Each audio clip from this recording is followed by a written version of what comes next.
Hey guys! This is part 13 of What If Naruto Was One of the 7 Ninja Swordsmen of the Mist. Hit like and subscribe if you like this one, and also please check the author in the description. Let's start!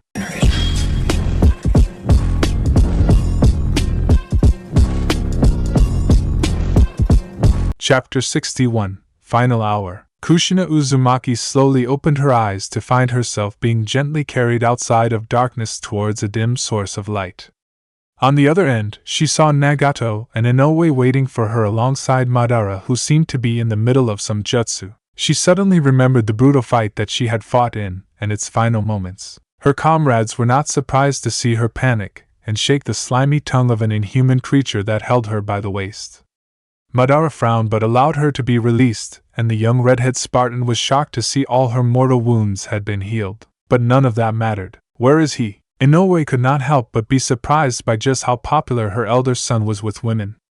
No, surprised would be the wrong word, for what she saw in Kushina's desperate eyes was nothing but love for the man. From what Nagato had told her, there were 3 women in total that had held her son's heart. The most important being Ino Yamanaka, who was his world, a girl she wanted to meet quite earnestly now that Madara had revealed she had been brought back to life and was aiding them in this war in a secret way. She must be something else to make her son fall for her so hard. Mei Terumi was his legal spouse and a great woman and a statesman. She had met her daughter-in-law and had been impressed that Naruto had chosen well, for she was a leader in her own right. A wife fit for a Kage and a better mother than Inoue had been towards her sons. And she had also heard from Nagato that the woman standing before her now was the first love of Inoue's elder son. In a perfect world, Kushina would have married Minato and started a family of their own. They had a relationship which was complicated to say the least, and Inoue had clearly seen the feelings her son had for this woman when he risked death to save her life. A loyalty the redhead before her would return without question, judging from the way she ran towards Nagato and shook him like a rag doll for an answer. Elder brother was injured, Kushina said Nagato sadly. Inoue felt for the girl when she saw tears arrive in her eyes upon hearing that, and it was clear she blamed herself. Her next words proved that. He shouldn't have, if not for me, whispered Kushina miserably. I will take you to him, announced Madara, cutting into the conversation. Kushina gratefully nodded as she followed the older Uchiha through their hideout towards a cave which was being zealously guarded by a pair of Spartans led by Kasumi Uzumaki herself. Her closest female friend hugged her fiercely, an action Kushina returned with a faint smile before being allowed to enter through the wooden door. When they all entered, everyone was quite shocked to see Naruto not hanging between life and death. Instead, he looked stronger than ever, and even his destroyed eyes had been restored to its former state. How? Asked Madara quickly, earning a faint smile from the blonde. I had some unexpected help. Before anyone could say anything more, Naruto was engulfed in a monstrous hug by a sobbing Kushina even as he fought to keep his balance while wrapping his arms around her. You fucking idiot, she cursed him. You're not getting rid of me so easily, Kushina replied Naruto happily, even as he melted in her embrace as she sobbed in relief. Madara looked at his comrade, and while on the outside he looked his normal self, it was his eyes that betrayed his true feelings, for he seemed to have aged quite a lot in this short time. It was the look of a man who had known and seen too much. What happened? Asked the Uchiha earnestly. Naruto looked at him and understood the hidden question, so he explained all that happened with great patience. To say his comrades were shocked to hear his story would be an understatement. The Sage of 6 Paths. I don't know if it had all been a dream, but my recovery says otherwise, said the blonde carefully, after a long moment. You're right. There is no other explanation, but still, whispered Inoue hesitantly. To think the sage still lingers, agreed Nagato, clearly disturbed with the revelation. I'm just glad he brought you back to us. If I had lost you, said Kushina with a trembling breath, as she looked into his calm gaze which still held the same amount of affection for her. In that moment, nobody else around them mattered as he looked into her eyes. You didn't. I'm here, Kushina. I'm with you till the end, remember? Kushina teared up upon hearing their sacred promise, and buried herself deeper into his chest as he embraced her tighter. When she had calmed down considerably, he released her before looking back at his mother, and she easily saw the general inside of him come alive. Bring me up to speed on our current situation, he ordered decisively. Inoue nodded even as her son got up from his bed, making Kushina stand alongside him. There was an intense look in his eyes as he waited for her answer. So, she explained all that took place in his last battle, the enemy losses along with their own, and how the remnants of the allied shinobi forces were converging upon their hideout soon. We were about to march out and face them in an hour before you, finished Inoue, earning a nod from her elder son before he looked at his younger brother. I assume my chakra armor took a brutal beating? Questioned Naruto. It was the only thing that saved you, but it's pretty much useless now. We can't fix it, not in time, replied Nagato honestly. It cannot be helped. I agree with your strategy, mother. With one slight modification, proposed Naruto. Which is?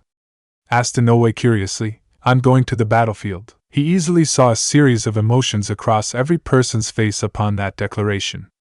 Madara and Inoue had expected this and looked reluctant but remained silent. Nagato looked conflicted but knew better than to disobey. Kushina was downright opposed, but his unflinching gaze made her back down eventually. This shall be the final battle. We will need to hold them off at all costs for 5 days, and for that we need every powerful fighter. Mother, you shall take up command of our special reserves, and 30,000 Zetsu to defend the Karakan Pass. I shall lead the Spartans and 20,000 Zetsu to defend Tiger Hill. Madara shall control a reserve of 30,000 here in the unfortunate event either or both of our positions are overrun, explained Naruto decisively, as those were the only 2 viable routes for any army to reach their hideout. Rest of the terrain was simply too unstable and full of natural threats which would slow down any enemy army by weeks. Overrun? Surely you must retreat back here once the enemy overwhelms you with their superior numbers and firepower, advised Madara. He might not be a strategist like Naruto, but it was the only logical choice. My mother may as a last resort, but not the forces at Tiger Hill. For if it falls, the enemy has a straight path to this base instead of a longer route that they would have to take through Karakan Pass. Both us and them are in a race against time, explained Naruto seriously. So a fight to the death and no retreat. Why does it sound familiar? Asked Nagato with an amused smile, making everyone except Naruto grimace. Surely, the massive traps you have set would be enough to buy us more time than such a drastic option, suggested Madara, knowing how the Zetsu had been laying booby traps across the 2 routes before the disastrous Kage summit on Naruto's orders. They had prepared for such a situation. Do not underestimate the enemy's resolve or Tobirama's cunning. We will do what we can to hold them off long enough for you to finish the sealing of tailed beasts, and fulfill our plan, warned Naruto seriously. It's a one-way trip then, accepted Kushina with a heavy heart, earning a solemn nod from Naruto. Most probably. For the sake of humanity's future, and those we love, prepare yourselves and make your peace in the final hour before we march, commanded Naruto. The Uzumaki and their Kage nodded with admirable determination, making Madara realize he was extremely lucky to have such fearless warriors on his side. I would like a word with Madara in private, announced Naruto, earning reluctant nods from the others before they exited the room, leaving the 2 of them alone. I assume you have not told everything you talked with the sage, guessed Madara, earning a thin smile from the blonde. I must discuss some plans for the Federation's future with you that must be implemented once this war is over, explained Naruto. Surely that could wait until we win this war, suggested Madara, earning a fierce look from the marshal. We will win, I will make sure of that. At what cost? Asked Madara hesitantly. Naruto gestured to his mind and Madara understood by activating his Mangekyo Sharingan to delve into the blonde's memories. There he saw the actual conversation with the sage without any omissions, along with the mutable future paths shown to Naruto, the secret suggestion the sage had shown in those memories to keep humanity united even after their victory, and a battle unlike anything he had ever seen before in the history of the shinobi world. It was glorious, horrifying, brutal, full of gallantry and sacrifice, the likes of which the bards would sing songs about for several thousand years. Battle for humanity's freedom. And then he saw a future which they had only dreamed of so far, a sight that brought him to his knees in joy but also grief. By the time the vision ended, Madara's eyes were moist as were Naruto's own, if only a little, as the younger man gave him a grim smile. I have done what was asked, and now only one thing remains, said Naruto calmly. Battle. Naruto nodded even as he went forward to pick up Muramasa, and when he turned back he saw Madara looking at him with immense pride and sorrow in his eyes. Is there any other way? Asked the Uchiha. We all have our duties, Madara. Yours is to lead and shape the future. Mine and that of my men is to fight for it, answered Naruto truthfully. Is that why you didn't tell the others the whole truth of what the sage showed you? Of what has to be done for the sake of victory? What happened to Izuna? Asked Naruto, making Madara realize it was a clear hint the blonde wanted him to drop that line of questioning. So he dropped it. I have kept him sealed. I can reverse the Edo Tensei, and he would be a capable fighter in the battle. But said Madara reluctantly, and was surprised when Naruto placed a firm hand upon his shoulder. No, he's family. We are not Tobirama. We fight our own battles, answered Naruto resolutely. I can commit him to your front. You need the extra muscle, offered Madara, regardless of how much it hurt to make his brother be used like that. But Naruto shook his head. One fighter won't make that much of a difference, even if it's Izuna. If the enemy corner him and once again turn him against us somehow, he would do more harm than good. It is why I shall advise my mother to use only our regular troops, and not the ones we have in reserve until absolutely necessary. It is a tactical decision as much as humane, explained Naruto patiently. You're more honorable than Tobirama, said Madara honestly, making Naruto chuckle bitterly. My bloody honor is beyond repair, not after what I have done in this blood-stained life. Besides, honor won't win us this war. We fight with the forces we have, said Naruto frankly. You know something which you are not telling anyone. Even me, replied Madara carefully. It's best that stays with me, better this way. With his armor destroyed, Naruto simply picked up a fur coat from a nearby hangar which should be barely enough to protect him in the bone-chilling snowy peaks of Tiger Hill. An amused smile came upon the blonde's lips when he saw a spare Spartan captain uniform had been kept for him. He wore it without hesitation and hidden satisfaction, placed Muramasa at the scabbard on his hip, donned the winter fur coat made of wolf pelt alongside combat boots. Finally, he picked up his kunai launcher weapon. He would have given anything to have a chakra armor, but since he couldn't, this was the best he could manage, and he made his peace with it. When the marshal turned back towards Madara, there was an iron-clad determination in his eyes as he offered him his right hand. It's been an honor, said Naruto with a faint smile. Madara didn't hesitate in shaking the hand of a man who had earned his respect more than Hashirama now. He looked at the young man and couldn't help but remember how far he had come, how much pain and struggle he had endured, and would continue to. It was true, their world was cruel. Even so, they would still fight for their freedom. The honor was mine, he replied sincerely, as he surprised Naruto by enveloping him in a firm hug. Tobirama, you are fool for never understanding such a capable son. Only if he had been mine. Madara found himself cursing his arch-rival but knew what was done could not be changed. So he remained silent as Naruto returned the hug, and he looked at the finest general he had ever seen once they parted. I wish you good fortune in the war to come, Madara said Naruto with a knowing smile. I wish you the same for this one, Naruto. That brought an amused smile on the blonde's face. I don't need luck, I have Spartans. Near the border, mountain's graveyard, Tobirama looked at all the assembled commanders of their alliance in his tent.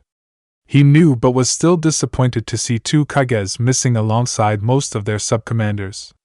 Looking to his right, he could clearly see Anoki looked ready to drop dead considering the forced march he had made the remainders of his army to endure just to get here. Revenge was the only thing driving him, and it gave the short man a dark aura. He had every right to be, and inwardly Tobirama was forced to accept his son's prowess grudgingly. There was no finer commander when it came to offensive battles, and Naruto had proven his worth on the field of battle. 2 Kages killed in single combat, and most of Anoki's coalition either dead, critically wounded, or routed by an enemy far smaller in strength.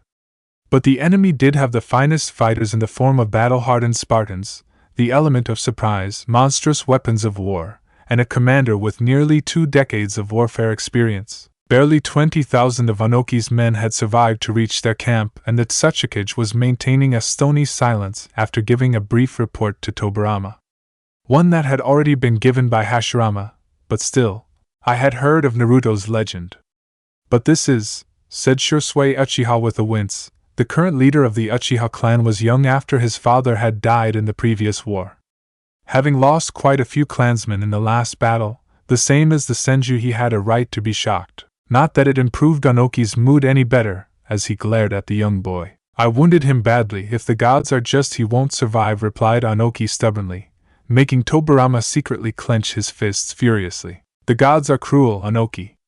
If they were just my son, this is not a battle of the gods but men, Lord Mizukage. And we must not forget Madara Uchiha has the Rinnegan which has been used to bring the dead Spartans back to life. He would do everything in his inhuman power to restore the leader of his army for this final battle-worn Mifune of the samurai, earning nods from several other men, making Anoki clench his fist bitterly. I want his head. Too many good men and women have died at his hands, yelled Anoki furiously. Tobirama grimaced but kept his silence. The new Mizukage, for all his prowess as a shinobi, was still an impulsive fool. With the losses he had suffered, it would be a miracle if Iwagakure was even recognized as a great nation at the end of this war. If they won. Tsukumo, what have your scouts reported about the enemy defenses? Asked Tobirama seriously. The Hitaki clan leader's troubled look upon hearing that question didn't make Tobirama feel any better. There are two paths that can make us reach the enemy's base. The longer but less difficult one is through Karakan Pass, but it is severely filled with traps of all kinds. We don't have any estimate of enemy numbers defending this area, reported Tsukumo, as he pointed the details on the hastily assembled map of these lands. And the other one? Prompted Shikuchi Nara, Tiger Hill. It has a pass that can lead us quickly to the enemy base where our Jinchuriki are held captive, but is a nightmare of untold proportions. The mountains are dangerous terrain with heavy advantage tilted towards the defenders at superior heights. The traps will be lesser as compared to Karakan Pass, but the weather is dangerously cold. Less than half of our army is prepared to fight in this wintry weather. We simply did not have enough time to get them the right clothing and equipment for such a campaign. Any offensive in this sector would lead to heavy losses, explained Tsukumo honestly. Estimate time of reaching via both routes to the enemy base if the enemy is subdued swiftly?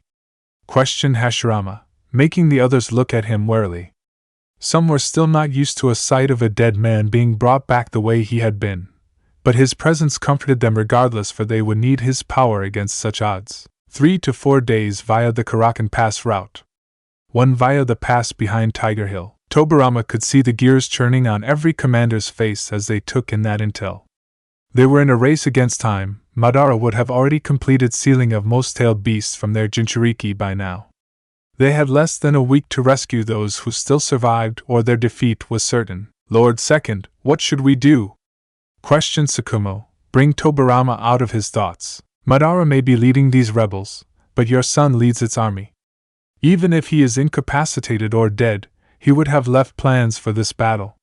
You know him better than anyone in this room. So Hokage, what shall be our plan of action? Asked Anoki, displaying his dislike over the truth of Naruto being Tobirama's son but otherwise being quite sensible in his ask. Tobirama took in a deep breath as he remembered his son's history, his battles, and the possible strategy he could come up with. He had the advantage of terrain and time, but lacked sufficient troops and several capable commanders unlike the allies. The second Hokage studied the map thoroughly, and a plan started to develop in his mind as he guessed what his son would do exactly. They thought alike in quite a few ways.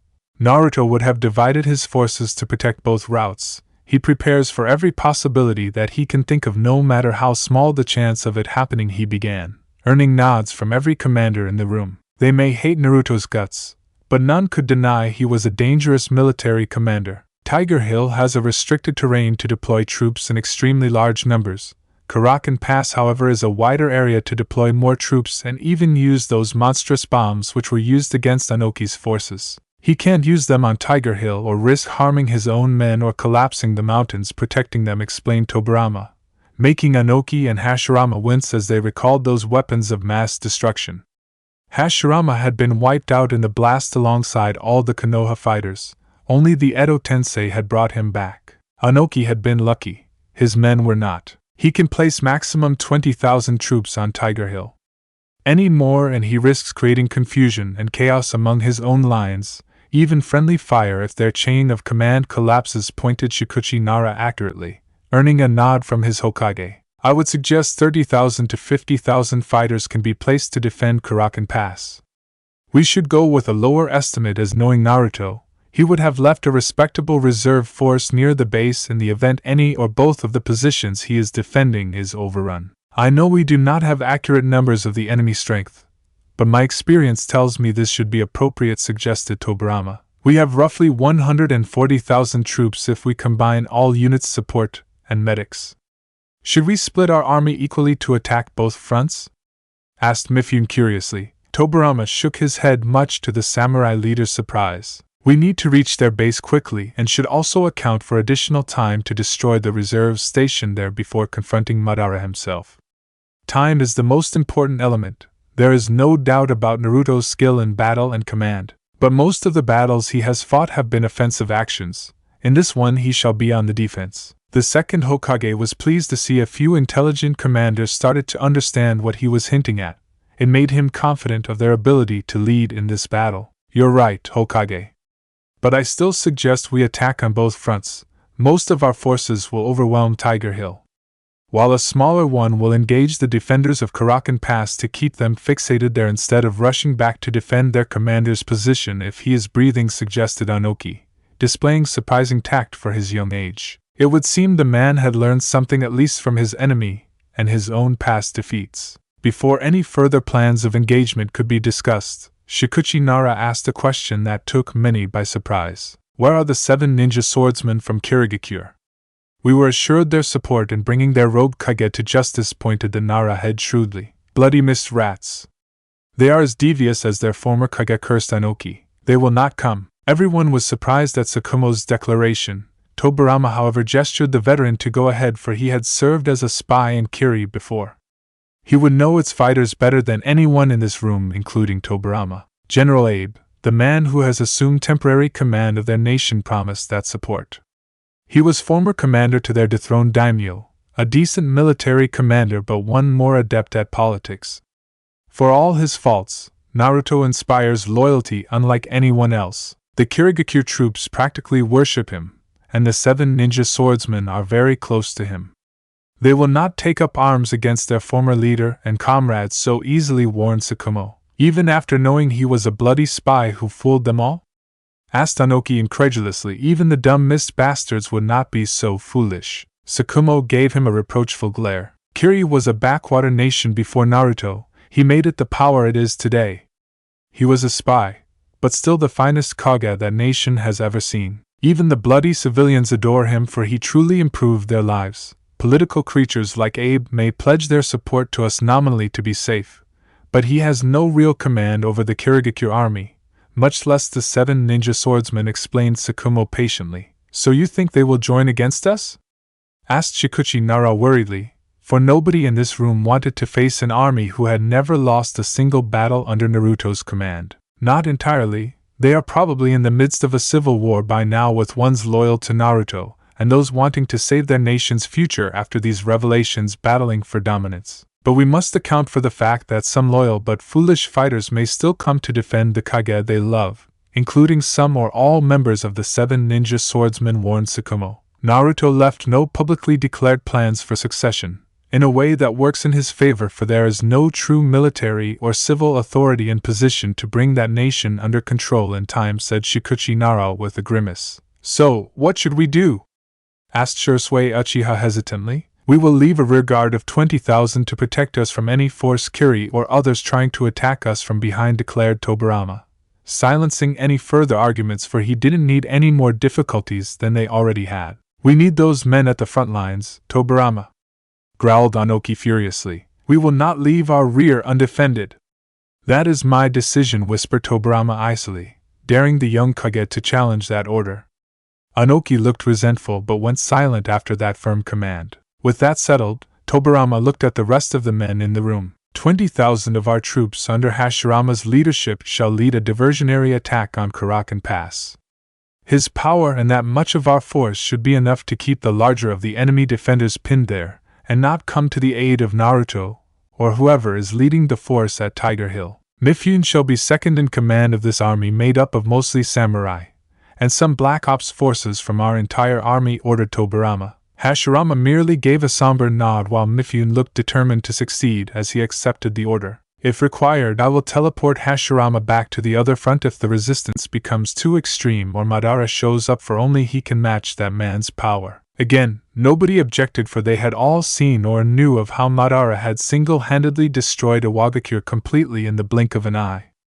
Against such a monster, only the first Hokage was capable to battle after having defeated the Uchiha once in the past. The bulk of our army 100,000 strong shall launch a full frontal attack on Tiger Hill.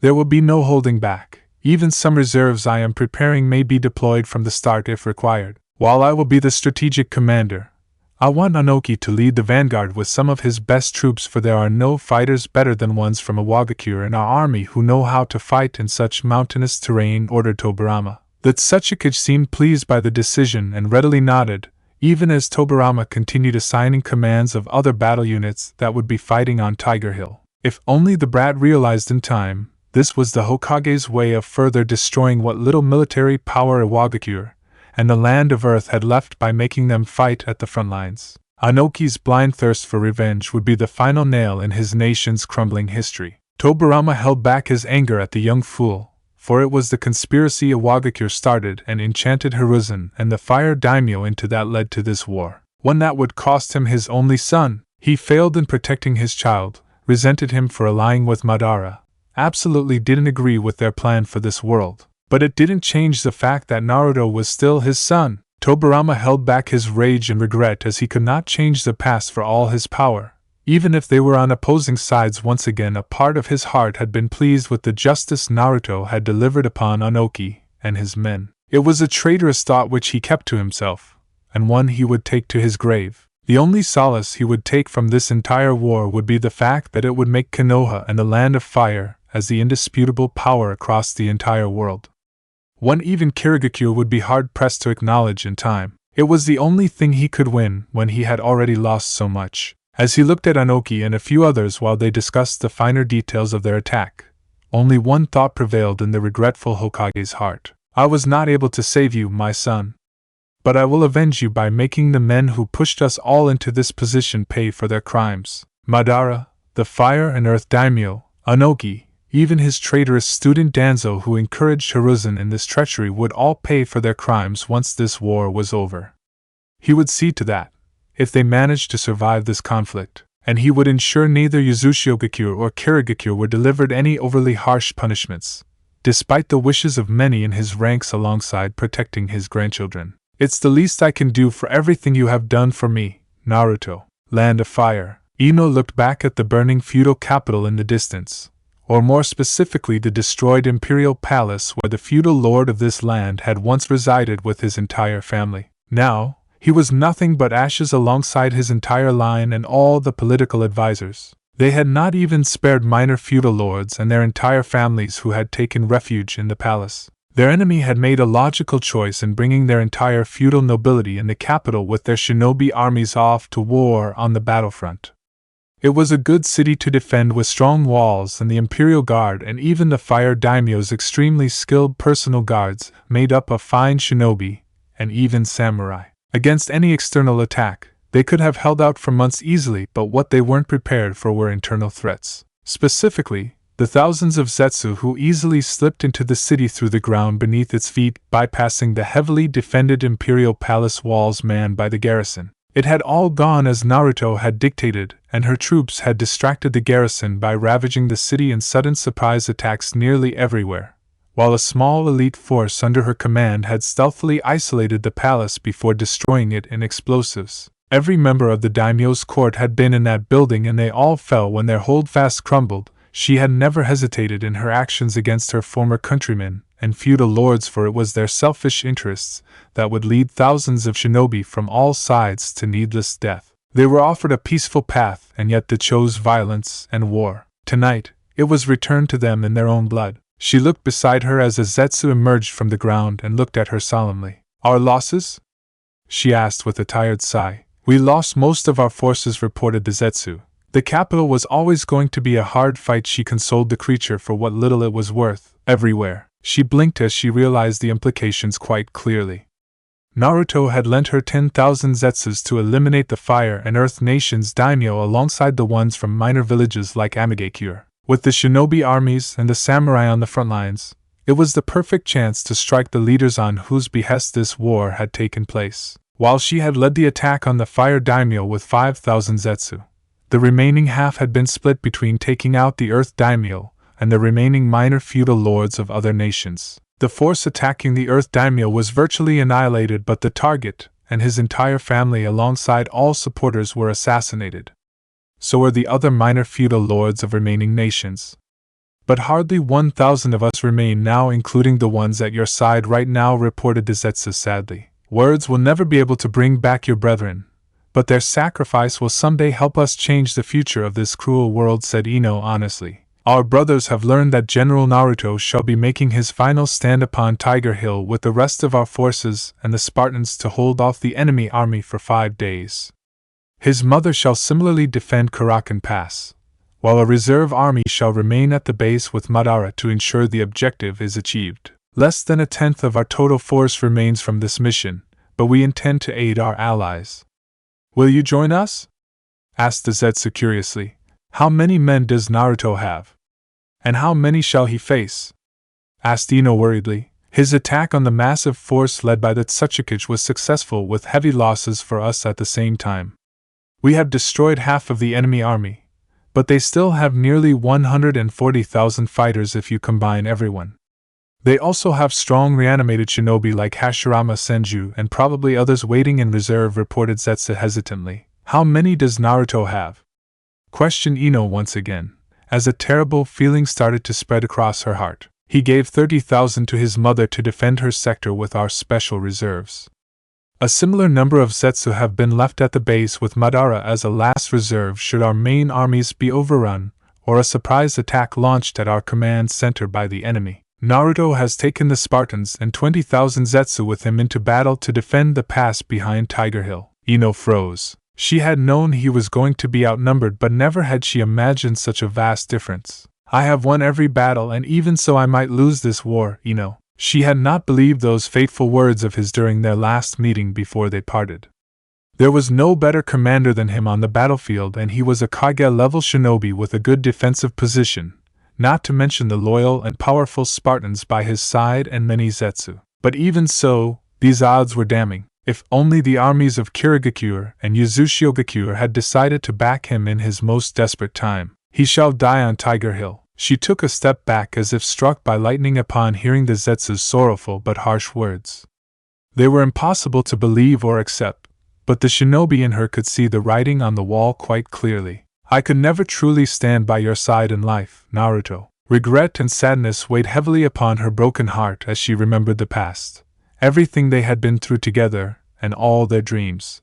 Zetsu was surprised when he saw a resigned yet determined look arrive in the Yamanaka Kunoichi's eyes as she looked back at him fiercely. Then we shall die fighting by his side. She saw faint admiration arrive in the creature's eyes as several of his fellows came around her, with a pair starting to wrap themselves around her in a protective manner. We can travel faster and discreetly to reach the battlefield via underground routes. We shall take you to your husband's side, promised the lead Zetsu. Ino nodded without hesitation and gave a grateful smile. I will not let you face the end alone, Naruto. This time, I am not leaving your side. Mountain's graveyard. Naruto sat upon his old summoning partner Shara as the massive wolf stood upon a nearby hill overlooking the 80,000-plus strong army assembled in the field near their command center. Not everyone would be going to the front lines as per his plan, but he had asked for them all to be present regardless. As the commander of this army, it was his duty to speak to his fighters, knowing most, including himself, would likely not live to see the dream they were fighting for. He had led men into battle against impossible odds before, inspiring them with his words and actions both, but never to certain death. Even Operation Thunderbolt with the Spartans had never seemed like a suicide mission when they had been given the orders. Only later they had realized the deception and had fulfilled their duty to their nation regardless of betrayal. But now, he could feel it in his bones that this would be his last battle. His men also knew deep in their hearts the reality that awaited them. What could he say to them that would make a true difference? Something that could change their fate, or at least ease the fear within their hearts, for he felt it too. He had given passionate speeches before, ones that inspired even the most fearful to fight with admirable bravery. But for the first time, he found himself at a lack of words, and it troubled him. Nagato, how did you inspire our Spartan brothers and sisters at Rezan La? It still baffles me. Tell them the truth and speak what lies in your heart, advised Shera, the veteran wolf clan leader who had fought beside his side for decades. It was a wonder he had answered his summon, but Shera had just gave him a knowing look and a brief nod which was more than enough to convey his feelings. The creature could not help but reminisce the old days when the man sitting atop his massive form had been nothing but a brat. To watch him grow and come so far had been an incredible journey, even if he never said it out loud. The wolf clan had been loyal summons to the Namikaze clan for countless generations. How could they not answer the summons of their trusted human partners in their final hour? No, the tree was secure even if several branches would mostly end in the form of Naruto, Nagato and Inoue. Arime and Inoue Namikaze, the children of Naruto. They were the hope which the Terran Federation was fighting to protect.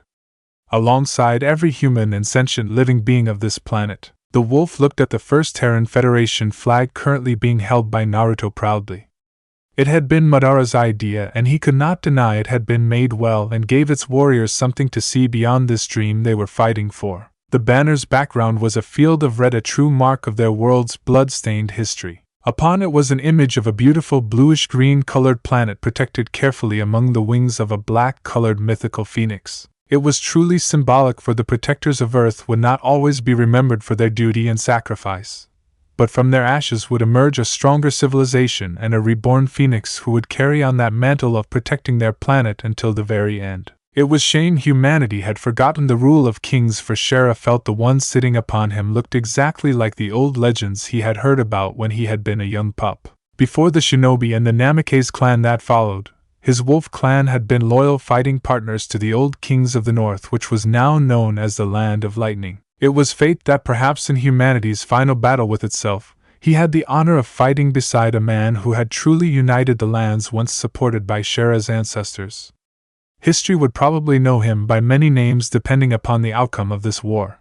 But, right now, the young man sitting atop him was the closest thing to a king of the north in the wolf's nostalgic heart. My warriors. Silence prevailed across the Terran Federation's assembled army. Even the usually talkative Zetsu were somber, which allowed their commander's voice to reach every one of them. Nagato stood to one side along with the Spartans, his mother and Reika Uzumaki, who would be acting as the second in command for the 30,000-strong Zetsu army heading to defend Karakan Pass, while he would be going with the Spartans to fight alongside his brother, and 20,000 Zetsu to defend the pass of Tiger Hill. Some, including Madara, had argued that Naruto should take more Zetsu instead of leaving thousands in reserve, but the terrain was such that he could barely take this many or risk a friendly fire or chaos among his own forces in battle. He could not help but realize that this was the end, and yet he was content, for he had seen everything he had ever wanted. His brother had kept their promise.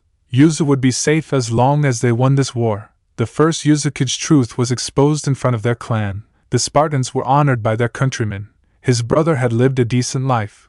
Their family was once again united, and the Namikaze clan would go on in the form of his brother's children. He even got to read the end of his favorite manga. There was nothing more he could ask for, and he smiled when he looked at his elder brother, as he called out to them from atop the giant wolf Shera. He saw the Spartans were prepared for what was coming. Having already experienced death once made them fearless. Many others were not so prepared, and he didn't envy his brother's position right now. Not after having been in the exact same spot during Operation Thunderbolt. How times had changed and yet remained the same. I will not lie to you, what we face is something most have never faced in all history. The might of humanity, announced Naruto resolutely. It is most likely that majority of us will not live to see this Federation flag fly high across the world. Many Zetsu looked even more crestfallen than before, but to their credit no one complained or backed away. Inoue saw the Spartans were the only ones who stood resolute in the face of such declaration, and wondered just what horrors these Uzumaki children, including her dear Nagato, had endured to become so strong-hearted. Reika Uzumaki wondered if this was what the Spartan children had experienced all those years ago. No, it had been worse, for they at least had a decent army today, whereas the Spartans had been all alone against the entire might of Kumogakure and its tailed beast. But history shall remember us, one way or another. What we stood for, what we fought for, what we bled for, and what we shall die for. Freedom. Naruto saw thousands of downcast gazes rise up on his words, and he was pleased to see so many shared his desire for that priceless right. None of us wanted to be here. Not Madara, my Uzumaki brethren, every Zetsu or myself. Yet the way of this cruel world made us who we are today, gave us less choices than we deserved in life, all for the sake of powers who didn't even know of our existence. They called us pawns, but we are soldiers. Kushina alongside every Spartan understood those words better than most, and could not help but clench their fists in stony silence. Most, including our enemies, would call what we are about to do as suicide, even foolish death. But it is something more. Every Zetsu felt the power radiating from their commander, but most importantly the fierce determination in his thunderous voice. It is rejection. Shera saw the army tremble upon that declaration and cast a look at his summoner, and could see why so many had called him Naruto the Great. Even in the darkest hour, even in the face of imminent death, he still had the strength to inspire those who were not even human, including the wolf himself. When Naruto looked at his fighters, there was pride and conviction in his eyes. When he spoke, there was strength and bravery that made even the most cowardly ones stand taller. We reject their chains of slavery. We reject to fight and die for daimyos who have no care for lives. We reject the broken shinobi system and its slaves. The former Mizukage raised the Federation flag high in the air for all to see, even as his words were heard by every single fighter. We are not rebels without cause. We are not fighters without vision. We struggle so that someday all living beings shall be equal under this flag. We stand so that all of us and the ones who shall follow can make the choices they deny us. Is that a cause worth fighting for? Roared Naruto defiantly. Yes. Nagato's roar of acceptance joined the ones from the entire army, and he felt strength flow through his heart. Is that a cause worth dying for? Yes. As Naruto unleashed his prized sword Muramasa and raised it high in the air, he saw more than 80,000 warriors raise their weapons alongside him as the entire area thundered with their roars and cheers. Then come with me and end the tyranny of the shinobi system. The army roared louder than ever as their forces started dividing into their respective battle groups. Naruto saw his mother looking at him with nothing but pride in her eyes as she took her 30,000 Zetsu with Reika Uzumaki right by her side. They started marching towards Karakan Pass. He saw Madara standing at the entrance of their base and giving him a final nod. Naruto acknowledged the farewell with a Spartan salute. A grim smile arrived upon his lips when he saw every Spartan arrive by his side with a column of 20,000 Zetsu marching behind them dutifully. He looked at his childhood friends, Hate, Kasumi, Kushina, and his brother Nagato. His gaze continued onwards towards each and every Spartan who were his family. They had grown up together, trained together, fought side by side. It was fitting they would face the end together this time, but one he was determined to achieve on his own terms as he gave the order. To Tiger Hill. Chapter 62. So it begins. Tiger Hill. The vast and inhospitable terrain of Tiger Hill was covered completely in an endless stream of snow stretching as far as one's eyes could see. A single narrow pass stood behind the formidable natural defense leading straight towards the Terran Federation's base several miles away. Naruto stood upon one of the cliffs overseeing the defenses being prepared on its three sides by his men, for the enemy would be using them all to reach the top instead of attacking from one front. It was what he would have done if the positions had been reversed. He looked at his trusted friends and sub-commanders who stood before him dutifully. Standing 18,000 feet at above sea level was a very different experience. The air was very thin to breathe, the temperature several degrees in minus beyond the safe limits, steep mountain edges that led to deadly valleys on multiple sides. Thankfully, the Spartans had their chakra armor that protected them from most of the harsh elements, while the Zetsus were surprisingly very less affected in such inhumane conditions. But then again, they were not human, so the same terms could not be applied to them. Nagato was bewildered to see his brother, who didn't have that chakra armor since his was lost in previous battles, seemed very little affected, even dressed in his Spartan uniform and a fur coat. Could it be one of the effects of receiving a portion of the sage's powers? How are the preparations? Asked Naruto seriously. As good as they can be. We have established fortified bunkers at most key points, giving us good vantage of the enemy that shall approach from below. They have been reinforced by our ceiling barriers. Only an extremely powerful attack would destroy them instantly. Trench lines have also been dug for Zetsu forces to stay in, and they are also protected by strong barriers, reported Nagato, who had been put in charge of establishing the fortifications. Munitions? Prompted Naruto, making Kasumi nod swiftly. We have 30,000 kunai launcher rounds ready and another 5,000 special rounds. Each zetsu has been armed with a sword or spear, though their weapon quality is subpar considering we could only make so many after the Kage summit and the ones we stole from the enemy dead. We do have several thousand bow and arrows, not sure how adept the zetsu will be at using them though. But we do have enough explosives to create the allies a new bunghole, replied Kasumi with a cheeky grin, making Hate sigh and the others to chuckle. Barriers and traps?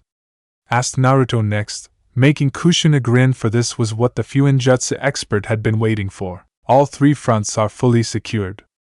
Kumogakyo was lucky that we had to run in order to save Hashirama all those years ago. Now these new fools will realize what us Uzumaki can do when we decide to truly defend something, promised Kushina with an icy smile. Naruto felt bad for their enemies. In most of the battles the Spartans had been used in nearly suicidal offensives. It had forced them to adopt the motto of shock and awe, which heavily utilized a combination of ninjutsu, some genjutsu, and close-quarter combat in the form of taijutsu and kenjutsu. The art which the Uzumaki clan was infamous for could not be applied fully in such chaotic and offensive actions where time was of the essence. He was sure Tobirama was expecting this to be a weakness based on what he had seen from the Spartans in the past. What the Hokage had not known or seen was the fact that the Uzumaki special forces were equally trained in defense. Fuinjutsu was an art only understood by the Uzumaki in great detail. Many across the world didn't even know the basics. It was one of the unique advantages his outnumbered army was heavily depending upon, and Kushina was the most powerful in this art among all the Spartans. When she made such a promise, a river of blood was going to flow from the allies. Aerial units? Asked Naruto, fully intending to utilize the other unique advantage he had against the allies now that Iwa's bomber squadrons had been eliminated in the last battle. I have dedicated a squad on each of the 3 fronts, with a final one in reserve. It is much more economical instead of pooling them all together. But if we required, we can launch a few attacks in full force, reported Hate, the leader of their aerial units. Naruto nodded at the logical choice even as he keenly surveyed the battlefield once more in detail. Barring all 4 Spartan officers including himself, there were 120 Spartans fighters. The Zetsus made up the bulk of their army, but he would not delude himself. The enemy would pay a dear price, but they would sooner or later breach their traps and lines on all fronts. When that happened, close-quarter combat shall follow and the Spartans would have to lead the battle. They were the core of the army, its only real firepower. If he excluded the aerial Spartan units commanded by Hate and the other officers here, it left him with 90 Spartans to defend 3 fronts west, east and center. Kasumi, you are in command of the eastern flank. It has very steep slopes to climb and a better area for long-range warfare.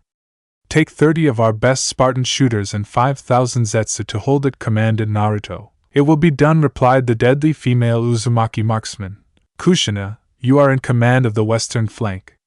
With its less risky terrain, I estimate a significant enemy force will come through here. Take 30 of the finest Spartan close-quarter specialists along with 5,000 Zetsu, directed Naruto. My pleasure, answered Kushina with a smirk. Hate, you will be our eyes in the sky. Maintain operational command over the units you have deployed on each front, and use your reserve unit on whichever front the enemy attack seems pressing. But when the first wave comes, ride out in full force and break them. It will reduce their morale, advised Naruto. Will do, assured Hate with a firm nod. Nagato and I alongside Shiro will hold the center with the last 30 Spartans and 10,000 Zetsu.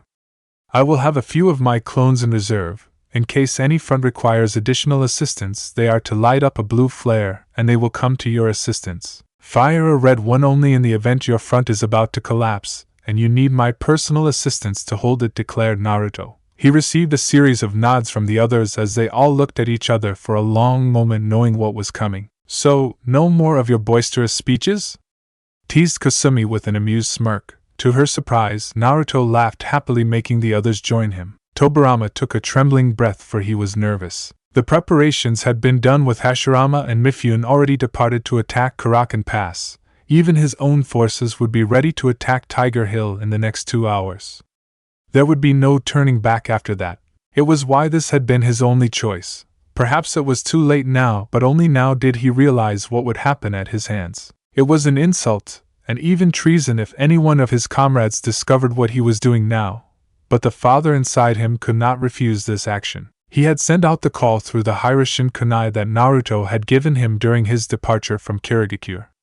It had been a real pain to ensure nobody had followed him, and his shadow clone kept the illusion that he was still in their base camp. Remembering the last time he had met his son made him wince. He had been so angry then and refused to listen to the boy most of time. Even then Naruto had been respectful and understanding of why Tobirama would fight him. Unlike him, the boy had not hated him for that. He was surprised when there was a dark flash, and he found himself staring at his son. "You came," whispered Tobirama hesitantly, earning a wry smile from the blonde. "I did. I wasn't sure you had survived your last battle and if you would want to meet me after our last meeting," confessed Tobirama, earning a slight scoff in return. "I do not hate you, father. I do not agree with your decision to oppose me, but I understand where you are coming from. Even enemies can respect each other if nothing else," answered Naruto truthfully, making Tobirama remember what he had said to his son before. "You are still my enemy now. I am truly sorry for what I said back then. You are not my enemy, son. The one you are fighting for is," apologized Tobirama sincerely. "I don't fight for Madara, father. I fought for the dream we envisioned. Please understand, son. There is no future if you continue resisting. Surrender and I will ensure you and your men are kept alive. I may have to imprison you to keep up appearances for some time, but I will ensure you are sent back home to your family." "To your children," pleaded Tobirama. "You would go so far from me even after everything that happened?"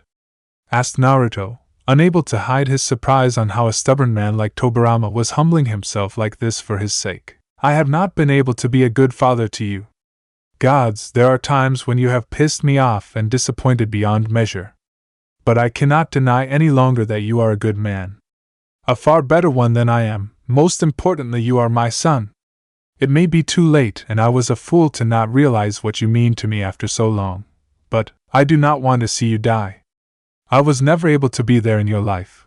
I do not want my grandchildren to inherit the same fate," said Tobirama worriedly. Most would call what Tobirama was doing as a shameful weakness, especially for a Kage like him. But after becoming a father himself, Naruto could not deny he would not do everything in his power to protect his children, even at the cost of his pride. "I cannot abandon my comrades now, father. Nor will I give up on my dream. Maybe someday you will understand why I am doing this.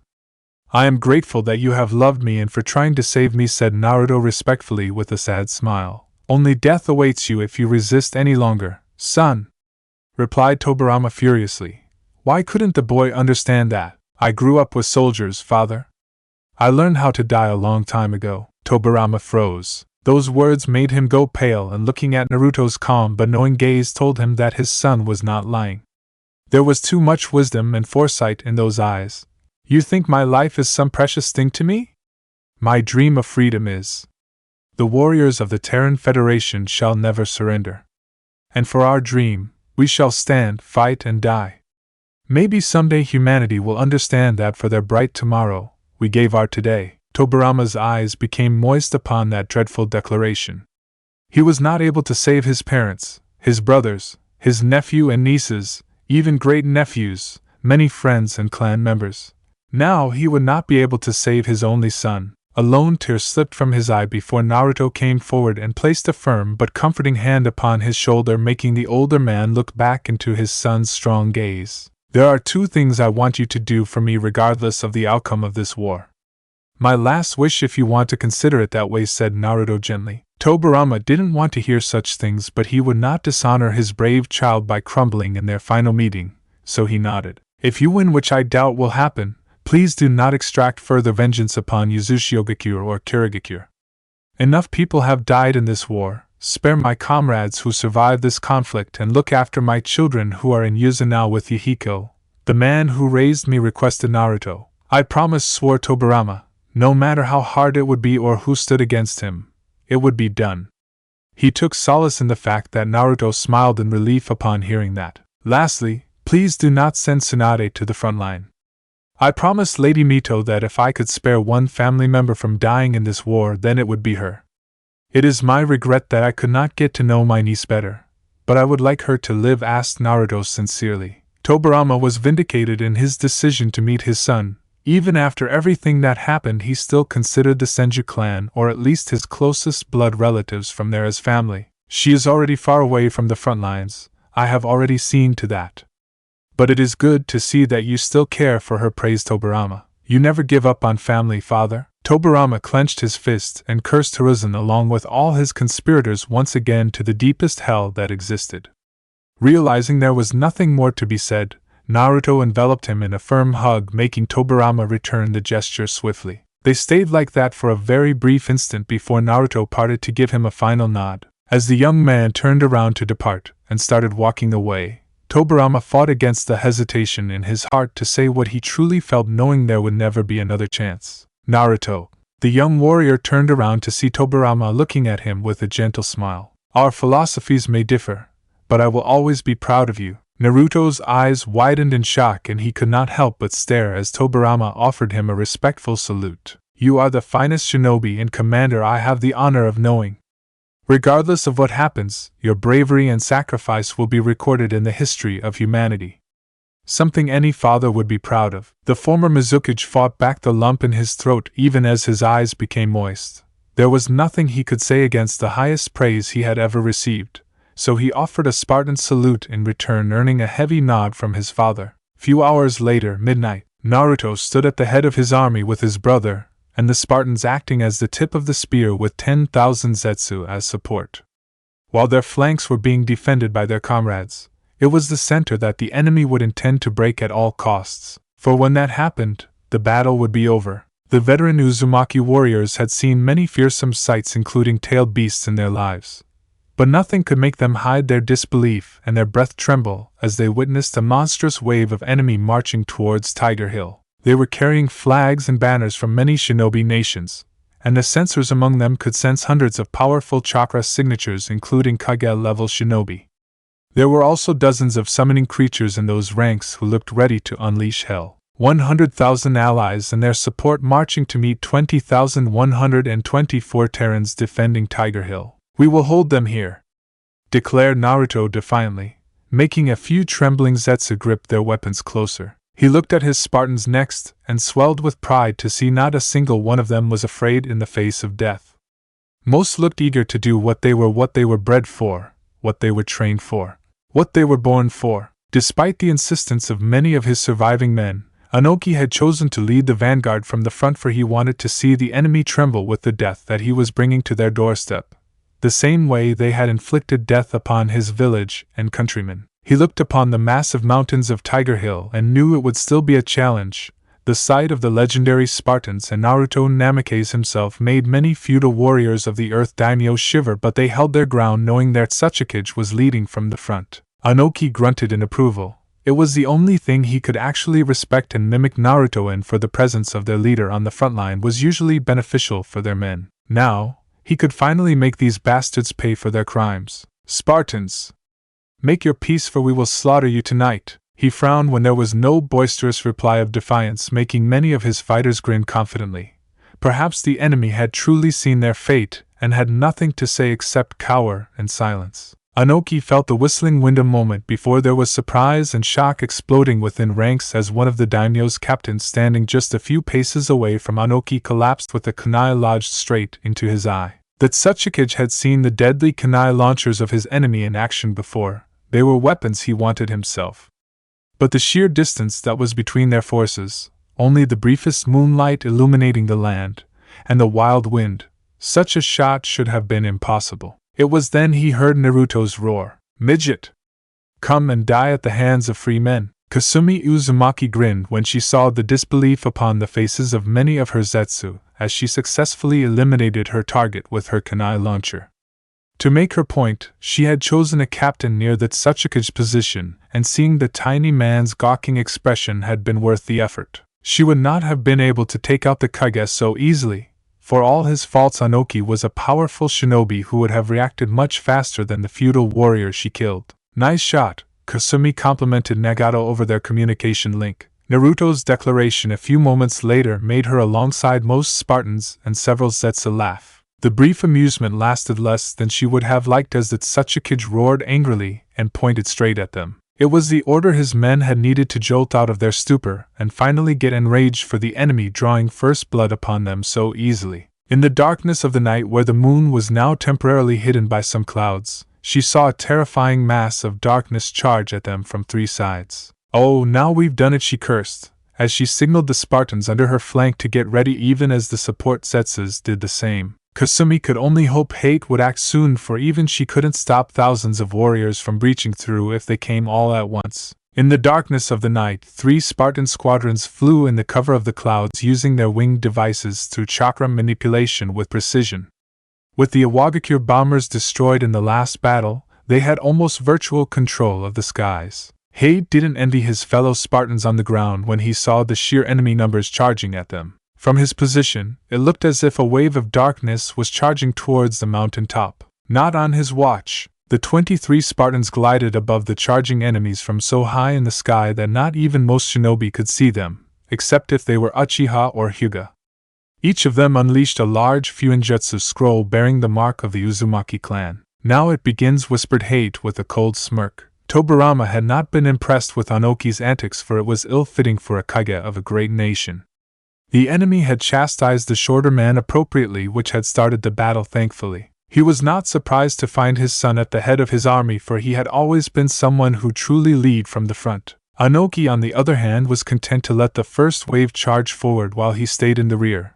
It was a logical choice, but compared to the enemy commander who was standing by his army, it was a cowardly one in Tobirama's eyes. He sensed the Spartans approach from the sky, knowing they would utilize one of their few advantages to the fullest, and while he was content to let Anoki pay more for his arrogance, he needed those men to reach the enemy lines, or else his own would suffer more casualties. Even as he flashed through a set of hand signs, much to the surprise of those around him, the Spartans in the air had started their attack once again, proving they were the most well-organized unit the Hokage had ever seen. Hundreds upon paper bombs were unleashed from the skies.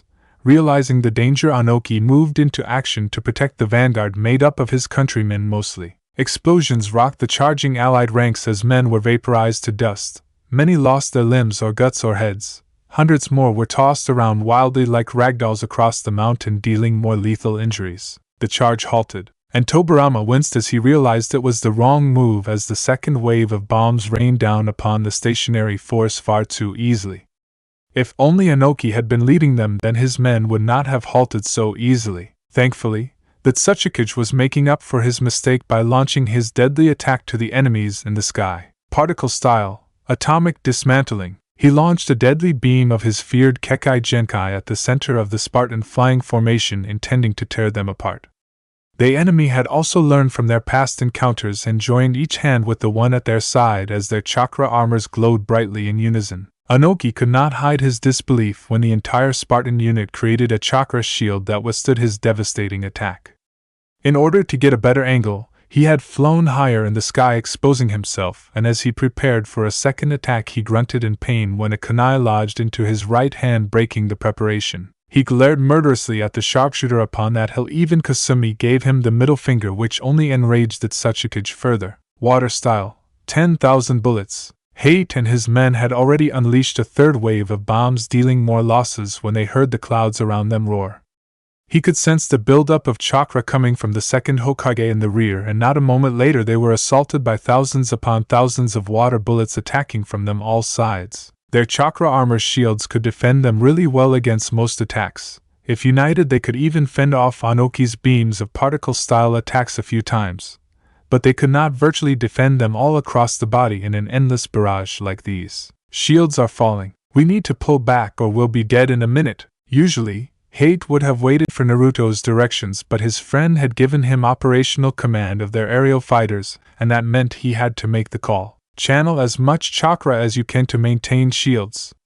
One more pass and then we pull back, he commanded. Tobirama was impressed when, instead of retreating immediately, the Spartan unit held firm and launched another wave of bombs, creating further panic among the retreating first wave of allies, or what was left of it, before pulling back. He could already sense from the initial few thousand that had charged, less than a third had retreated back to the safety of their lines, as the Spartan unit also retreated back to the top of their mountain. How many did we lose?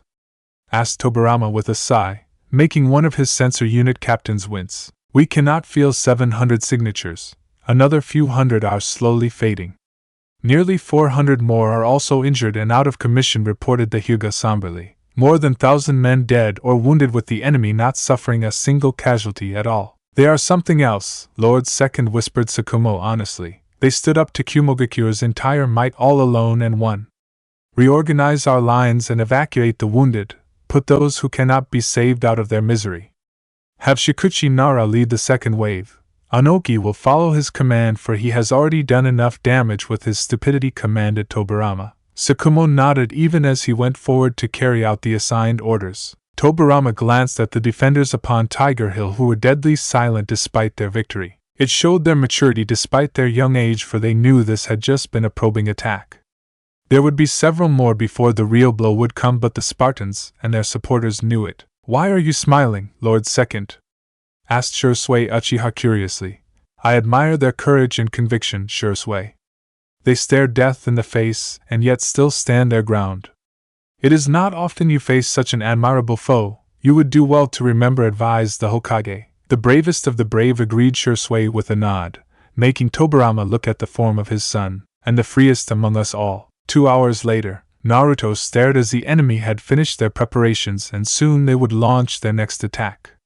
He could no longer send his aerial units to attack them openly, as Tobirama would slaughter them for sure this time. Hade had been sensible in pulling his forces back once they had broken the first wave. They had to hold them for 4 more days. Kushina, be ready to spring your traps and barriers, for here they come, warned Naruto, as he saw several Nara clan members step forward. It would seem they are not completely stupid like Anoki. This wave will be interesting, pointed Nagato with a grin. And equally dead, concluded Naruto without batting an eye, earning several chuckles from several Spartans and Zetsu. I'm ready. Let me know when to give them a taste of Uzumaki prowess, said Kushina confidently. Naruto smiled when he saw the sensible and cautious Nara commanders ordering a force of nearly 1,000 fighters to charge forward. In reality, they were nothing more than shadow clones being sent out as meat shields to disable the series of traps the Spartans and Zetsu had placed in their approach. He had also been prepared for such a deception. Do not trigger anything. Let them reach our lines, he ordered swiftly. Should we light them up with our kunai launchers when they get close? We can easily decimate them, proposed Kasumi. No, the Naras are smart. They want to know exactly what we have hidden from them, be it traps or our real firepower. I have a feeling this is just a first wave of clones. They will launch a few more before they are sure what exactly they are up against. Then they will send their real fighters, explained Naruto in detail. Then we show them true Spartan shock and awe, elder brother, suggested Nagato with a grin. Naruto unleashed Muramasa in return as the 30 Spartans by his side stepped forward from their lines under Nagato's command. Together, they marched towards 1,000 allied clones. Shikuchi Nara winced as he watched the absolute massacre of his entire first wave of clones in less than a minute at the hands of Naruto Namikaze and his small force of Spartans. Granted, these were clones, but they had numbers and should have been able to kill or wound at least one enemy fighter. The butchery only seemed to further lower morale of their forces, as they truly saw what they were up against. Shikuchi, send in the entire clone force. Do not insult the fighters who stood up to the entire might of Kumogakure alone. You are only giving them target practice and lowering morale of our own with your overly cautious strategy, advised Tsukumo Hataki. They are meant to probe the traps they have set for us, defended Shikuchi. If there were traps, the Spartans wouldn't be able to fight in the open like this now, suggested Inari Yamanaka. The veteran shinobi flinched when the final clone was butchered, marking the annihilation of the first wave. They're demons, whispered one of the feudal warriors in fear. Shikuchi could see why the man felt so when he had watched the brutality with which Naruto and his men had murdered the clones. Their chakra armor gave them an aura of invincibility, and they had the skill to match such technology. He swore never to piss of Yuzu if he survived this war, if this was the quality of their shinobi. Cursing, he signaled the launch of the remaining clones, and he could swear he saw Naruto Namikaze smile directly at him. Anoki had finished healing the injury to his right arm with the help of medics, and had watched his comrades try various ways to weaken the enemy. Didn't the fools understand only raw power would destroy these enemies? He blinked in surprise when Shikuchi Nara ordered forward his remaining clone forces numbering in thousands, created from many strong ninja. It would seem the man had finally shown some spine. To their credit, Naruto and his small force held their ground bravely even as thousands charged towards them. The former Mizukage himself destroyed hundreds of clones by launching lightning bolts from his hands. The remaining Spartans followed his lead and unleashed their own elemental ninjutsu. The clones fought back as hard as possible, taking brutal losses as they closed in on the enemy due to their sheer numbers. Even as they fell by the hundreds, the impossible started to happen. The Spartan unit and the former Mizukage himself was being forced to give ground little by little and retreat grudgingly towards the center. Anoki could not have been the only one to see this development, and was pleased when Kushina made another bold move by sending in 1,000 feudal warriors and few elite shinobi units to push them back even further. He is taking a calculated risk. If the Spartans are hiding their traps now, they must use it before it's too late, thought Anoki seriously. Naruto made a horizontal slash with Muramasa, thereby destroying several clones around him. From the corner of his eye, he saw actual enemy fighters being sent towards their melee. They were tempting him to show his real hand, but it was not enough yet. Children, let's end this farce before they get even more crazy ideas. Clones are no fun, he ordered. You're right. They are too easy, agreed Nagato with a laugh. On my mark. Formation W. The Spartans didn't need to acknowledge his order, but he could see everyone making one-handed signs quickly. Wind style. Razor blades. The enemy clones started to disappear into puffs of smokes by the dozen, making the battlefield even more chaotic for their surviving forces. It was then Spartans moved as one and fell upon the confused attackers. The plume of smoke only became larger as more and more clones fell. Some, realizing the imminent death, tried to detonate themselves in order to take out few enemies with them.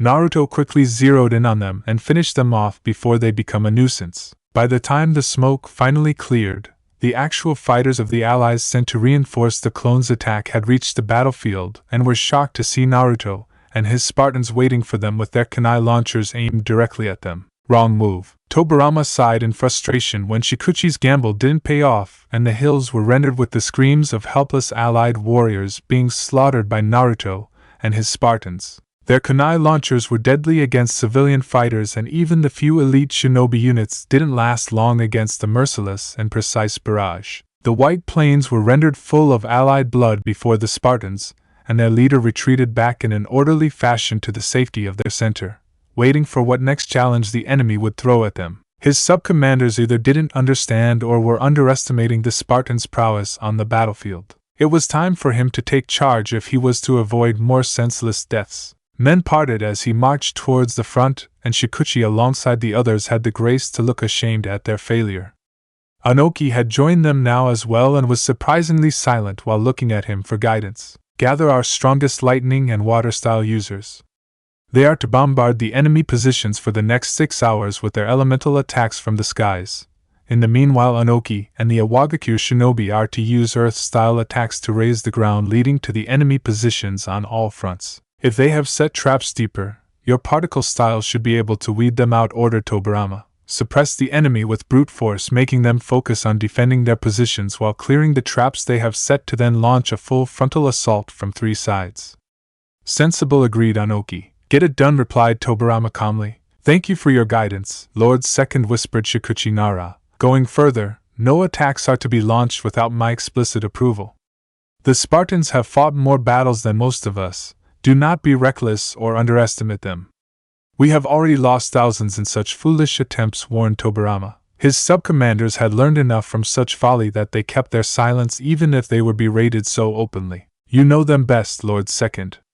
We will follow your strategy, conceded Anoki with a heavy frown. You will if you want to survive. 5 hours later. Hold it together. Naruto encouraged his men as they fought desperately to uphold the massive barrier from the unending rain of lightning bolts and water bullets raining down upon their positions for the past few hours. Every second, hundreds of attacks tried to get through, some powerful and others weaker at different sections of the barrier, creating further strain upon the Uzumaki Spartans upholding it. Elder brother, they have already removed the first 2 layers of traps. We only have 2 more left. If they are gone, all those crazy bastards would charge us all at once. We will not be able to hold back so many all at once, warned Nagato, even as he fought desperately to uphold his section of the barrier. Naruto grimaced, for it was the truth. This constant artillery barrage had kept them pinned in their positions, unable to stop the Awagakure shinobi and their Kage from literally razing the battlefield to the ground, thereby disabling the countless traps. Already they had gotten rid of all the paper bombs, shrapnel, and other basic traps. If this kept up, they would be harming the few injutsu seals and formulas they had so meticulously placed, the only thing that would help them keep an enemy 5 times their number from charging them all at once. His Spartans were strong, but even they were getting withered down with these constant attacks. The enemy didn't have this difficulty, as they kept rotating their troops, launching these elemental attacks with support units replenishing their chakra. The Zetsus were doing the same for the Spartans, but it was making his overall army tired and weak. It would seem he had found his match in Tobirama. "Fine, I'll go and stop them," he declared. "No!" He blinked in surprise when one of the Zetsu nearby opposed him fearlessly, and was joined by several others from his ranks. "You're the supreme commander. If you fall, we are all finished. We'll go and ambush them one after another until it becomes too costly for them to keep disabling the traps," proposed the Zetsu, earning firm nods from his brothers. "We can travel underground and strike them before they know it," assured another. "You'll be isolated without support. The Tsuchikage is there. Eventually they will kill you all," said Naruto worriedly, earning a grim smile from the Zetsu. "If this keeps us, it will be all of us who die, including our remaining brothers and our Spartan comrades," argued the lead Zetsu. The Spartans blinked in surprise upon hearing those words and what was being proposed. "How many of you want to go?" asked Naruto sadly. He had wanted to prevent his men from dying as long as possible, but the inevitable was now at their doorstep. 500 of us should be able to wipe out the ones trying to disable the traps. Equal numbers will again head out for as long as they keep sending their waves to disable the traps," answered the Zetsu bravely. "Then I'll go out with you. I won't die so easily no matter what they throw at us. It will give some of you a chance to survive," promised Naruto. The Zetsus were not able to believe what was being proposed. They were expendable. He was not, and yet their commander would charge into certain death to save what few he could. The exchange didn't go unnoticed by the rest of the Zetsus, even as the Spartans gave a knowing sigh. Understanding the confusion upon the faces of the Zetsu, their commander merely smiled. The allied commanders may consider their men expendable, content to stay in the rear while their men did the dying. We are not. So long as the Terran Federation shall survive, its marshal shall always stand at the front with its fighters. You will not face death alone. I'll be there to protect you. Nagato saw hope being reborn among the entire Zetsu force that was the bulk of their army upon hearing those words. More than that, he saw true loyalty start to form in their eyes for the one leading them. "Are you with me?" asked Naruto with a smile. "To the death, Lord Naruto," replied the Zetsus in unison, with some even looking tearful upon seeing their leader's commitment to saving their lives. As one they all started to submerge into the ground, even as Naruto was the first to step outside the barrier, much to the shock of the enemy forces. "He is crazy," whispered one of the Spartans amusedly. "And we love him for it," answered Kasumi wryly. Tobirama and the rest of the allied army could not hide their disbelief when they saw Naruto Namake's alone charge out of the barrier fearlessly. What madness was this? Attacks rained all around him as he expertly dodged them by teleporting himself at short distances until he was heading directly in the directions of the Awagakure shinobi, who roared murderously upon seeing their most hated enemy coming towards them. They lost focus of the traps they were sent to disable and instead turned to face to Naruto. It was a mistake, for hundreds of Zetsus suddenly emerged from the ground all around them and started butchering them with ruthless efficiency, even eating some of them alive, much to Anoki's horror. Naruto used that opportunity to stab Muramasa into the ground as tendrils of dark energy raced out of it to latch onto the thousands of dead allied fighters who had been slain before but had not been moved away from the battlefield. To the marshal, the Zetsus at the front roared as one as thousands of unexpected allies joined their ranks thanks to their leader's cursed weapon. Anoki swiftly started backing away as many tendrils of that blasted sword tried to swarm him. The force sent out to disable the traps was butchered with their Tsuchikage in rapid retreat, but Tobirama saw Naruto was still charging forward with the Zetsu, and the twisted dead allied troops at his side. Straight towards the allied army, charge! Naruto's command was followed without hesitation by the undead as they charged towards their former allies who were trying to get over their shock while preparing for that onslaught. Tobirama was forced to fight as a dozen undead literally threw themselves towards him. It was then Naruto saw the root of his army's problem. A well-defended line area where the shinobi currently attacking their hill were still carrying out their offensive. "Kill them!" he commanded, earning nods from the Zetsus who once again went underground. Moments later, more screams erupted from the back of the allied ranks as explosions rocked in their midst as the ground beneath their feet exploded. Many more were grabbed by their legs and pulled underground to meet a worse fate by being eaten alive by hundreds of Zetsu. Even so, the focus of the majority of the allied forces were upon defending themselves from the hordes of undead cutting through their front lines without a care for themselves. But Tobirama was quickly gaining control of the situation as he and the ones around him slew wave after wave of undead troops without hesitation. His army followed his example and started their counterattack bravely. It was all Naruto needed as he saw one Zetsu pop up from the ground near him. He quickly gestured them to retreat safely while the enemy was preoccupied, even as he teleported himself back to the safety of his army. When he returned, so did the Zetsus who had followed him moments later, and much to everyone's shock, barely a handful of them had been lost instead of the total loss they had been expecting. The Terran Federation army roared in defiance and joy as the enemy attack stopped. They had held the line. For now. Chapter 63, Defiance. It had been a day since conflict had begun for the conquest of Tiger Hill. The Allies had superior numbers, more resources and lethal firepower, whereas the defenders of the Terran Federation had superior defensive positions, a boatload of traps, well-entrenched sets of forces, and the legendary Spartans. It resulted in a stalemate, much to the Allies' frustration. Several times they had attacked in waves and had been sent back running with heavy losses. From the 100,000 who had came here, more than 15,000 were dead, with another 5,000 in various wounded states. The defenders had only lost a few hundred Zetsu. Naruto exhaled a plume of smoke from his pipe to put some much-needed warmth in his body, as unlike the Spartans who had chakra armor, he only had his traditional Spartan uniform with his armor destroyed in the previous battle. He idly wondered if that would have helped him hold the massive army before him for 2 more days at least. "They are going to launch an all-out attack," he declared, as he watched the enemy's final preparations. "Every last one of them?" asked Kushina hesitantly. "Yes. At best, we will be able to hold them for today. I wish we could do more than that, but it looks really impossible. There are far too many even for us Spartans," answered Naruto. Kushina cursed and swiftly went to ensure her men were ready for the onslaught as Nagato looked at his elder brother. "You seem quite calm, elder brother," he said carefully, making Naruto look at him. "Do you remember the few games we played as children before war forced us to become men so soon?" asked Naruto with a nostalgic grin. "Kings and generals," replied Nagato happily. "I was always good at it, even at that young age." "Pretended that I was Arima Namikaze reborn," mused Naruto amusedly. Nagato's eyes widened as he remembered those instances when his brother had always loved to play the role of Arima Namikaze, one of their ancestors. Their mother had been very dutiful in teaching them the history of their clan. Nagato had been more interested in his Uzumaki bloodline, but his brother was always fond of the Namikaze clan history. It hadn't taken him long to find his first hero from their shared lineage, Arima Namikaze, the young wolf who never lost a battle.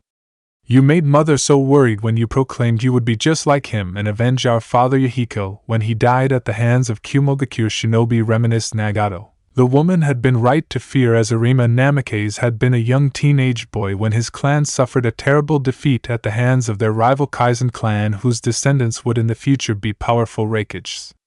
Losing both his parents and a sister, he had swore vengeance and gathered what little supporters he could. Much to everyone's shock, he won numerous battles against his larger and powerful enemies, for he was better at war than most grown men of his time.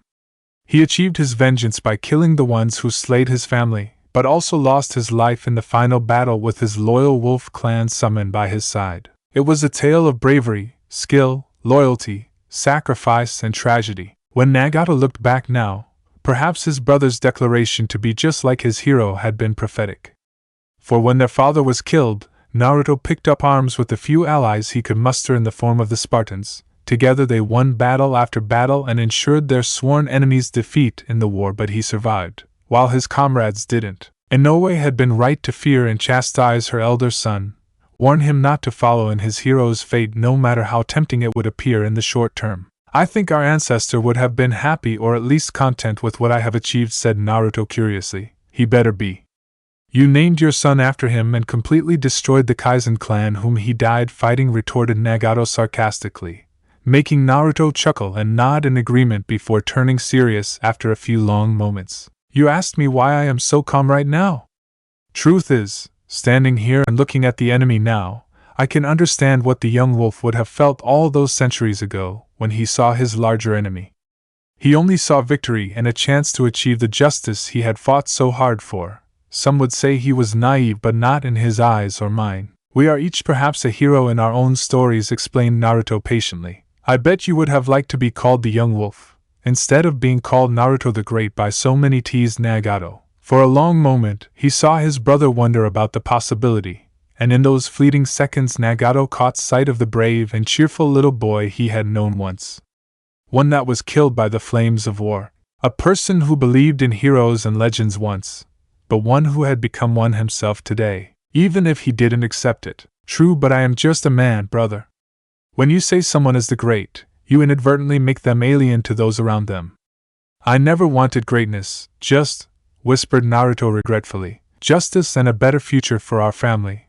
Like the young wolf, finished Nagato with an understanding look present on his face, making his brother smile. If we survive this, I will ensure you are known by a nickname you like instead of one that makes you uncomfortable, elder brother. It was not much, but Nagato knew his brother would like that, and that was all that mattered. Tobirama Senju looked at the remaining sub-commanders from his army.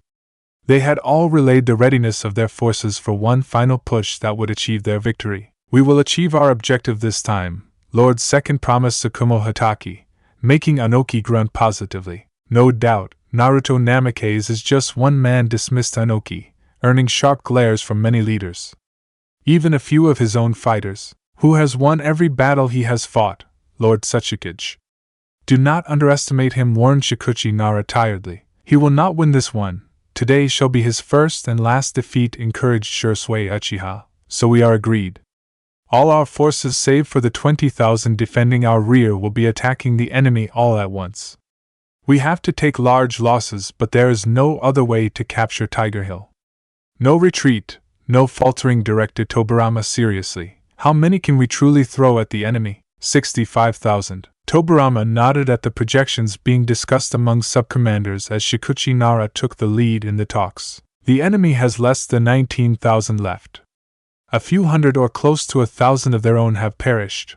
We outnumber them 3-1. Even so, can we get more Edo Tensei forces?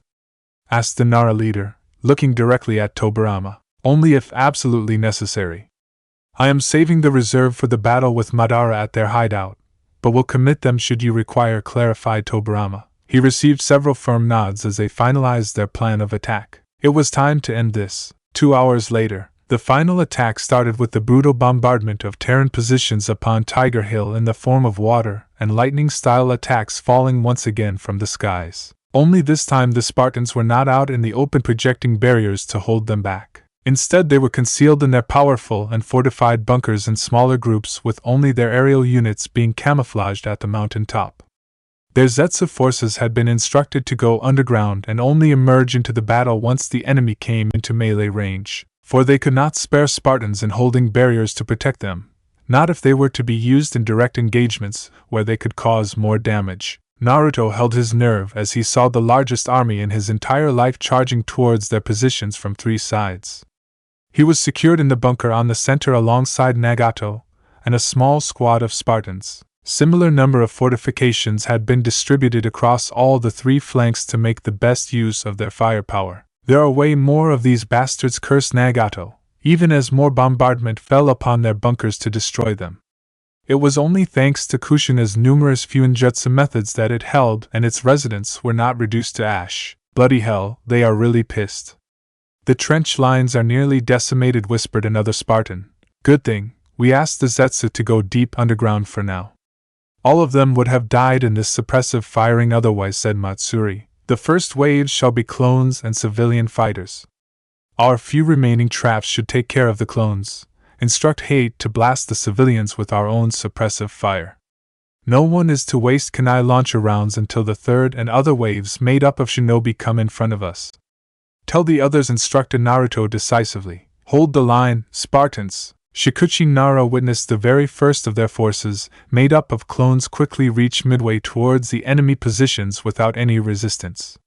Having Anoki and his men remove those numerous troops had proved beneficial. He flinched when they ran another few hundred meters, and suddenly all the clones started to disappear one after another in quick succession, creating a growing plume of smoke. Confusion ran through his mind as he hadn't seen or heard any counterfire coming from the defenders at all. Chakra-draining seals, answered Tobirama Senju with a sigh. Should I keep the remaining clones advancing? Asked the Nara hesitantly. Yes, the seals will drain their chakra, but better them than our real shinobi. The Uzumaki are deadly with their fuinjutsu. Unfortunately, we will be witnessing their power personally. Not that we have any other choice, explained the Hokage reluctantly. Shikuchi nodded heavily even as he ordered thousands of clones to act as sacrificial lambs and destroy the deadly traps. He could now understand why Naruto Namikaze had been so hell-bent on saving them. The tactic started to work even as the clones were getting destroyed. But so did the deadly seals, as once they could no longer absorb chakra of their enemies, they glowed brightly for a last time. When that happened, the surviving clones could advance forward upon those marked areas. It was slow and costly, with visibility being nearly zero with all that smoke. Their forces continued advancing until the clone force was now completely destroyed, but so were the chakra-draining seals. Having no other choice after their demise, Shikuchi ordered the last of their civilian and feudal warriors to advance forward under the leadership of able captains. Even so, the men knew they were being used as sacrificial lambs, but that was the reality of war. Much to everyone's surprise, the first of their line was able to march ahead of the initial wave of destroyed traps without further resistance from any direction. Not wanting to ignore a lucky gift, the remaining force roared in triumph and charged forward. And that was when disaster struck. The battlefield glowed bright enough for everyone except the Uchiha or Hyuga to avert their eyes. A few moments later, when they finally regained their vision, Shikuchi Nara saw Shursui Uchiha looking extremely pale. They are all gone. The Nara head alongside their Hokage found those dark words to be true when they saw not a single fighter from the civilian army had survived. They were just gone. The seals, cursed Tobirama furiously. They didn't shut down upon consuming their share of chakra. There is someone among the Spartans having total control over them. When our forces marched forward, they detonated the trap. With so much energy release at once, they were all vaporized instantaneously, explained Shursui worriedly, and wished he had not been witness to such a massive slaughter thanks to his Sharingan. Next wave, advance, ordered Tobirama coldly. Lord Second, but advance. Naruto was impressed with Kushina's mastery of fuinjutsu, which had dealt a good amount of damage to the enemy. But it was a momentary victory, as the enemy was not going to relent this time even after losing a few thousand real men and their entire clone forces. He could see Tobirama's cold will in front of him when thousands of shinobi, now devoid of their sacrificial allies, now charged towards them at once. Begin our artillery bombardment, he announced, earning a nod from Nagato, who passed the orders to Hate and his men. He saw hundreds of massive fireballs being launched from the hilltop towards the approaching enemies. In a further testament of the enemy's skill and determination to crush them, Iwabikure shinobi saw the incoming attacks and became an unbreakable wall in front of the remaining shinobi from other nations. Together, they created powerful earth shields in both their hands, which was enough to cover 5 men. With hundreds of Iwabikure fighters, there were more than adequate shields to protect the remaining shinobi from being burned alive. The fireballs launched by the Spartans harmlessly crashed against the impregnable wall of earth as the allies continued advancing bravely. They were joined by hundreds of Konoha shinobi who displayed their own prowess and fire-style ninjutsu, effectively countering any remaining enemy attacks from even touching their force. Truly impressive, said Naruto respectfully. Elder brother, stop fanboying over their damned unity. Can we let loose? Asked Nagato sarcastically. Naruto smirked. They are fighting with true power and unity. Then we shall also do the same. Spartans, unleash hell! Every man, regardless of their faction, heard Naruto Namikaze's monstrous roar before all hell truly broke loose. Tobirama and his sub-commanders watched in horror and awe as the numerous bunkers over the hilltop lit up all at once with kunai launcher fire. A wave of projectiles numbering more than 1,000 fell upon the allied shinobis as hundreds of men and women started to die. The attack was too fast and overwhelming for even the earth shields of the Iwabikure shinobi. They were the first to fall, with so many kunai hitting them that there was barely anything left of their corpses. The ones taking cover behind them also died before they could even blink as the kunai rain simply cut through them like a knife slicing through butter. With their frontline massacred, the ones in the middle and rear were left completely open to the enemy artillery-style attacks. Fireballs previously being repulsed now fell upon the allied ranks, and to add further insult, the Spartans at the hilltop also started unleashing hundreds of Earth-style smaller rocks that transformed into gigantic boulders by the time they reached the enemy. He had known the enemy would be strong, but this was even beyond his wildest expectations, as not only the first wave of shinobi but also the second and third ones started getting caught in the massive enemy counterattack. With every passing moment, hundreds were dying, but the deadly fire from the bunkers was not slowing down at all. "What kind of firepower they have brought?" asked Shursui in horror. "We must keep advancing regardless." Tobirama winced at the brave but stupid suggestion from an Akimichi. Even so, he saw several brave shinobi units charge forward regardless, using their weapons, ninjutsu, and anything else to save themselves. They were able to advance hardly 100 meters before being slaughtered mercilessly under the relentless kunai fire from the hilltop bunkers. A few units thought themselves smarter and picked up the bodies of their dead comrades nearby to use as meat shields. Brutal but effective, as they were able to advance further while their dead comrades bore the brutal enemy firepower. Somebody in that force had a truly effective leader, as that platoon created a barrier and took cover behind it when the bodies of their dead comrades could no longer protect them. They were pinned, but the Spartan firepower was not able to hurt them behind the barrier's cover, as kunai simply bounced off when hit against it. They had finally created a beachhead of sorts. Other platoons in the Allied forces instantly saw the value of the smart tactic, and many of them found shinobi within their ranks who could replicate the barrier for their units. Now there was an entire wall of shinobi platoons numbering in the hundreds charging closer and closer towards the enemy positions. The Spartans firing from the bunkers stopped when they saw their attacks were getting easily deflected. It was then Tobirama saw the first sight of his son the entire morning, as he emerged from the bunker in the center and slammed his hand on the ground. Earth-style shockwave. The Allied commanders grimaced when the mountain started shaking, including the ground beneath the feet of the advancing platoons protected by barriers. It was Naruto's turn to be surprised when he saw each member of the advancing platoons give it their all to ensure the ones holding the barriers in their ranks were kept standing and maintained the fuinjutsu. It slowed their advance to a crawl but kept them alive longer. Naruto closed his eyes and focused his sensory powers upon the individual shinobi in the platoons holding those barriers for their comrades. It was easy to detect them, considering they were radiating so much chakra in their efforts.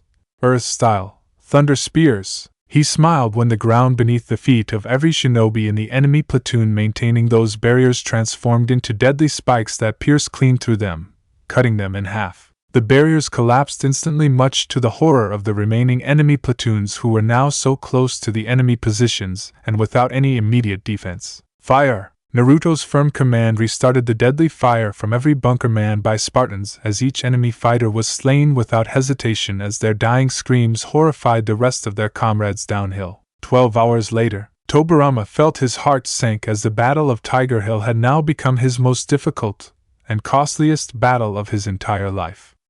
He had already lost nearly 10,000 precious fighters today and was still a few hundred meters away from reaching the enemy lines. The enemy had not lost a single fighter, in a testament to their superior positions and brilliant commander. Every nation would desperately try to mimic the Spartan program in their own nations after witnessing the true might of Yuzu's special forces this day. But even those proud fighters had a limit, and it showed as the kunai fire from the bunkers, which had been an unending rain for half a day, was now becoming smaller and more precise as the sun started to set in the sky. He was not the only who noticed the crucial development. They are running out of kunai launcher rounds and are concentrating only on the units getting the most close to their positions.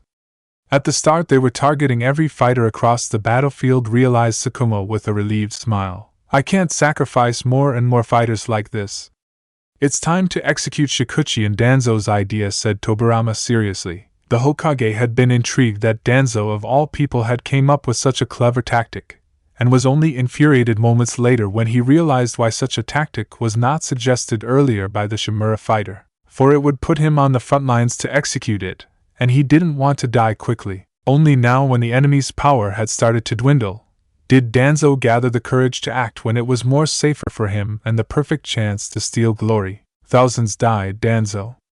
Do you truly consider your life to be more important than theirs? It was another reason why he could not allow the little shit to go unpunished after this war and thoroughly crush his ambitions of being Hokage. But for now, the man was useful, and if he died, then Tobirama considered the coward's demise another favor he owed his son. "We are running low, brother," informed Nagato worriedly.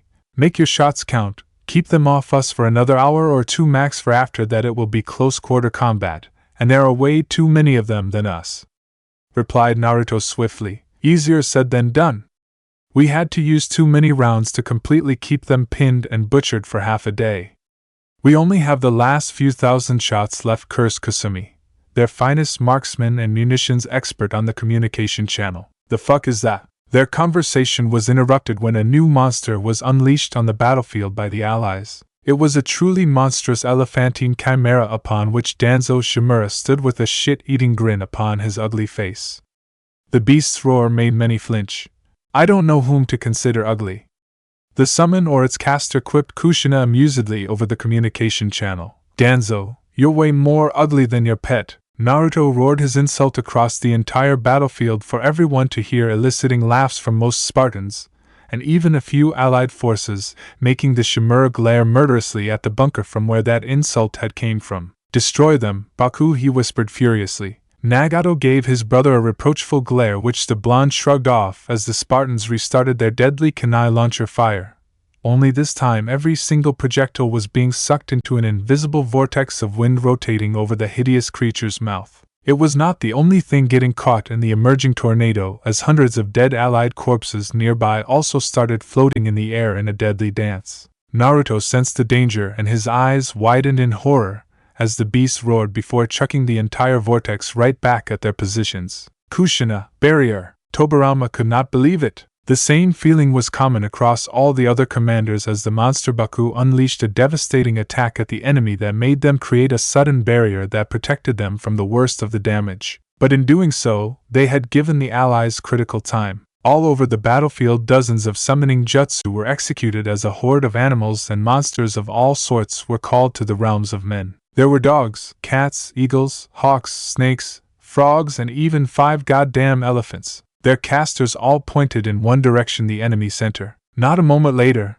the beasts charged forward, intending to blast through the weakened barrier with brute force. The Spartans also sensed that danger as dozens of them jumped out of the safety of their bunkers to come forward and hold the barrier with all their might. Anything less than the army of beasts and monsters would tear them apart. The tactician in him knew even as hard-pressed as this, the Spartans would find a way to fend them off, but that was alright, for the real blow would come afterwards. True to his prediction, while the Spartans held the barrier protecting them from Baku's wrath, a new development took the Allies by surprise. Hundreds of Zetsu emerged from the ground beneath Baku's feet and started attacking it from all sides. The monster roared in pain and anger as it started butchering the Zetsus mercilessly, with Danzo making quick work of many of the enemies with his wind-style ninjutsu attacks and kenjutsu. Yet more and more Zetsus kept on emerging, not just around the duo, but also across the battlefield over every other summoning creature. The brutal carnage continued for nearly several long minutes, with the Zetsus dying by the thousands alongside all the summoning creatures of the Allies. Yet the battle was far from over. Naruto cursed as he watched so many of his troops die in a desperate action to stop the Allied army from steamrolling over their positions. It held the line, but even from the initial estimate he had lost more than 5,000 Zetsu, killing all those summoning creatures if his sensory powers were accurate. He had known this was bound to happen sooner or later, but its arrival signaled that reality was going to catch up with them very soon. Their heartbreak didn't end when dozens of Naros stepped forward and used their clan's infamous shadow-style ninjutsu to use a technique which he had often used on his enemies. The truth was, there were too many bodies littering upon the entire mountain, most of them allied, but also a growing number of Terran defenders in the form of Zetsu. The Naros, with their wicked wisdom, used all this available mass of bodies to rise up once again, lifeless puppets to their shadows controlling them. There were thousands of them, so many his own troops, who were now forcefully charging at them. The enemy wanted to break their morale by making them kill comrades who had died saving their lives moments ago, while also expending their precious and dwindling kunai launcher rounds on fighters from both sides who were already deceased, thereby saving the truly living ones from facing the destructive weapons to an extent. It was a brilliant tactic if somewhat lacking any honor, but neither Naruto or the allies had any of that left in this war being fought for humanity's future. He saw the sadness within the eyes of most Spartans upon seeing their own comrades being used against them, but their weapons were raised once again even with heavy hearts, for they were soldiers first. "Should we use ninjutsu, elder brother?" asked Nagato silently. "No, save your strength. We will need all the chakra and energy when they breach our lines soon. Use the kunai launchers to put our comrades and the allied dead out of their misery. They are already dead, so incapacitate them by hitting critical spots, providing mobility," instructed Naruto, his voice devoid of any emotion, for there was no room left for any if he was to save the ones still alive under his command, Spartan and Zetsu alike. "It seems the bulk of the Nara clan is directing this attack. There are more waves being prepared," warned Hate from his position at the highest top upon Tiger Hill. The Spartans had already started putting their former comrades out of their misery, but many sensed the sheer rage inside Naruto's heart upon witnessing the result of his orders. He looked at the setting sun in the sky, which would disappear in a few minutes, rendering the lands again in darkness. "Hate, give me accurate positions of all the Naras on the battlefield." The order was obeyed and the information swiftly passed on in the next few moments. But Hayate's eyes widened in shock upon hearing his next orders, even as he dutifully asked the aerial unit fighters to aim their kunai launchers at the battlefield. Unlike the rest of the Spartans, they had been given a unique special weapon, one personally signed by their leader. "Naruto, what are you going to do?"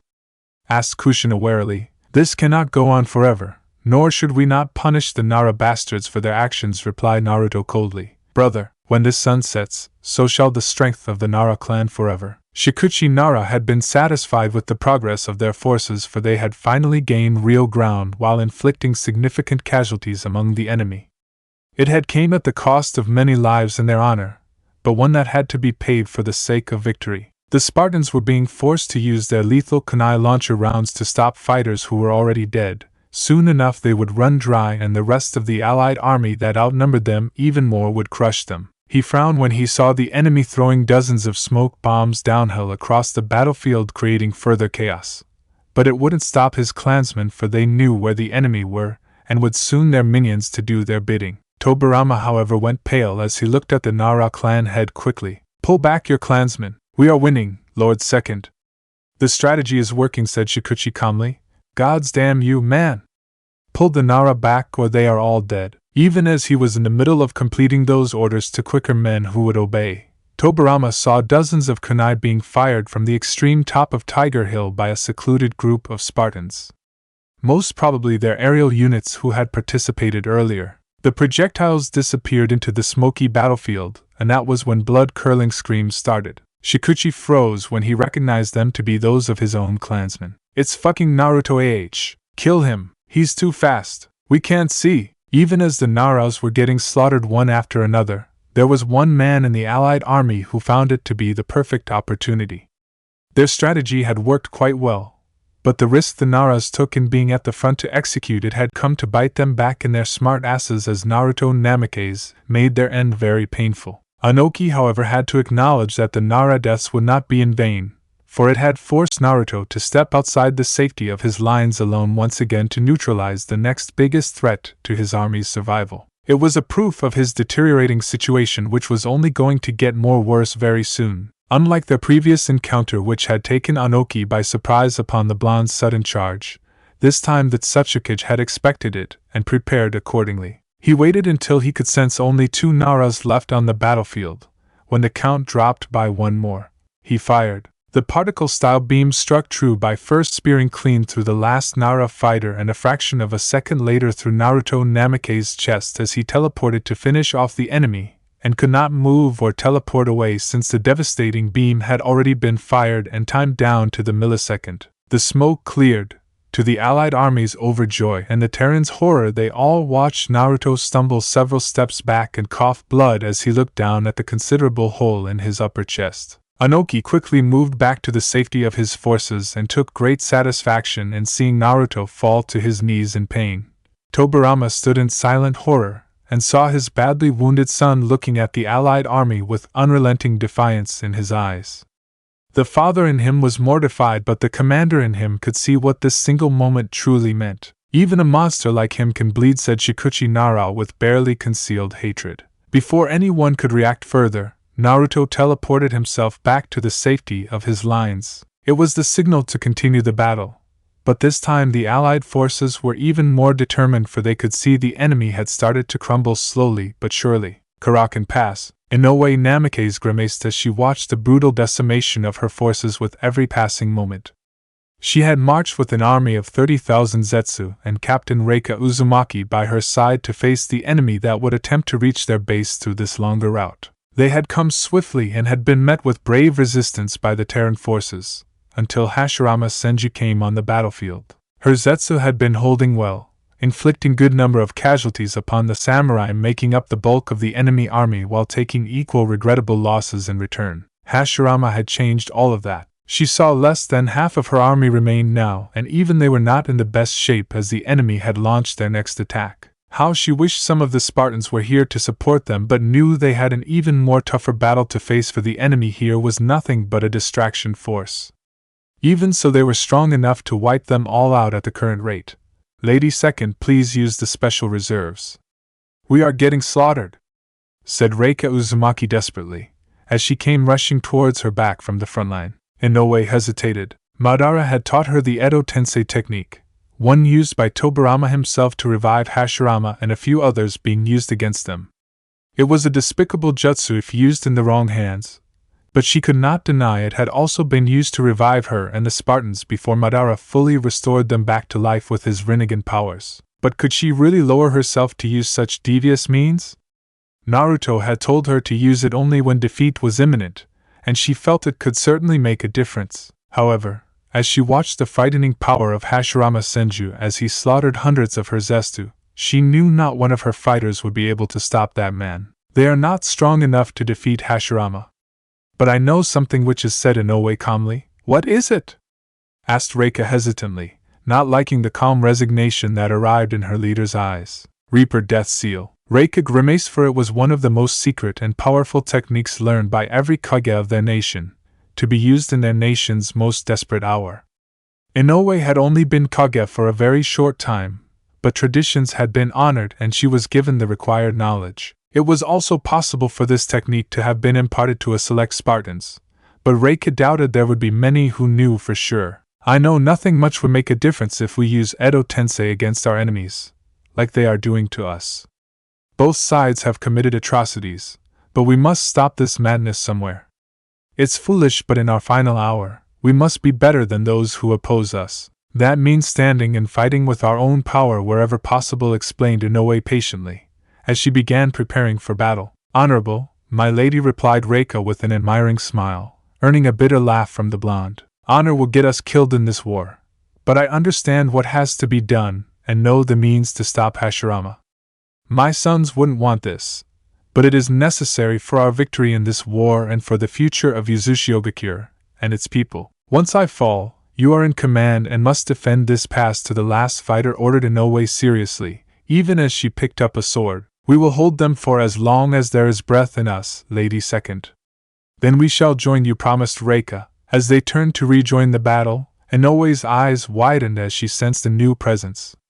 Her heart sank as she witnessed a massive army coming through like a tidal wave through the same passage which Hashirama and his forces had came from. Despair overcame her heart, for now she knew even if Edo Tensei was used to stop Hashirama, her remaining forces would be butchered very soon by these new arrivals. Defeat had finally arrived at their doorstep. Hashirama had been forced to end his relentless advance towards the enemy center where their commander had been directing the battle. Resistance here was very weak, even if the enemy had more forces in the form of Zetsu, but they were not real fighters, certainly no match against Kage-level shinobi. The only ones who had a remote chance of stopping him could have been the combined might of the Spartans with Naruto by their side, but they were occupied elsewhere fighting for their own survival. To their credit, even in death and in the face of imminent defeat, his enemies had fought bravely and honorably. Even as he killed hundreds of them, more Zetsu stepped up to defend the pass and died just as bravely as the ones before them without hesitation. Not a single one of them retreated or backed away when he came for them, even if they blanched in absolute terror. They knew there was no chance for them to defeat him, and still tried to hold him back for as long as they were alive. Hashirama knew they were the enemy, ones serving Madara and who had kidnapped his wife, those who threatened to destroy the shinobi world he had created with so many sacrifices.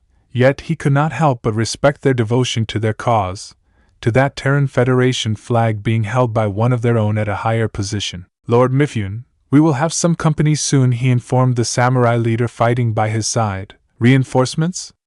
Lord Tobirama never said he would send any unless we asked. Not that we need it by the look of this battle, said Mifune with a scoff, for everyone knew this was a one-sided slaughter. Together, the two older men looked at the approaching army and Hashirama's eyes widened as he finally managed to sense their chakra signatures clearly. Not a moment later, the Kirigakure flag was raised in multiple sections of the approaching massive force. I'm surprised they managed to put their house in order and come to their senses so soon, said Mifune in disbelief. Hashirama had a sinking feeling in his heart when he saw men matching the description of the 7 ninja swordsmen step forward at the head of this army. The one leading them looked to be a young child of the Hozuki clan. Mangetsu Hozuki gave a long look to the two enemies fighting in front of them. Even an idiot could tell Naruto's comrades were in bad shape with their defeat certain. He could not help but smirk as he realized the gods had not forsaken those warriors yet when their scouts had reported 2 massive battles happening in different locations. Karakan Pass and Tiger Hill. Most wanted to go straight towards Tiger Hill where their Kage was fighting for his life, but it was far away while Karakan Pass was closer from the mainland route they had arrived from. No matter how badly they all wanted to save Naruto, doctrine dictated they could not leave desperate allies to die or leave enemies to their rear who could turn around and attack them if they had simply gone straight towards Tiger Hill. He looked at his countrymen who were ready for battle and could not help but grimace secretly. Naruto had almost made it a tradition to give inspiring speeches before he led their armies in battle, leading the charge from the front. Mangetsu had no problem in leading his men from the front. It was what Naruto had taught all his generals. But he doubted his ability to inspire men with words, for that was a skill only their Kage had mastered. His wife Haku gave him an encouraging smile even as the other 7 ninja swordsmen nodded at him respectfully. Mangetsu wondered what his father would think of him in this moment. Would he be proud or at least content with the person he had become? Naruto would probably say yes, but Mangetsu didn't know. He heard the Kirigakure army roar as he unleashed his prized sword. He was not his father or Naruto, but he could honor them both in his own way. I have no interest in taking any of these hyenas alive. Kill them all, he commanded icily, earning firm nods and fierce grins from every Kiri warrior. He looked at his men and said the only thing that mattered, the only reason they had come all this way here. For Naruto! For Naruto! Inoue Namikaze stood still for several moments in shock as she heard the deafening roar of the entire Kirigakure army.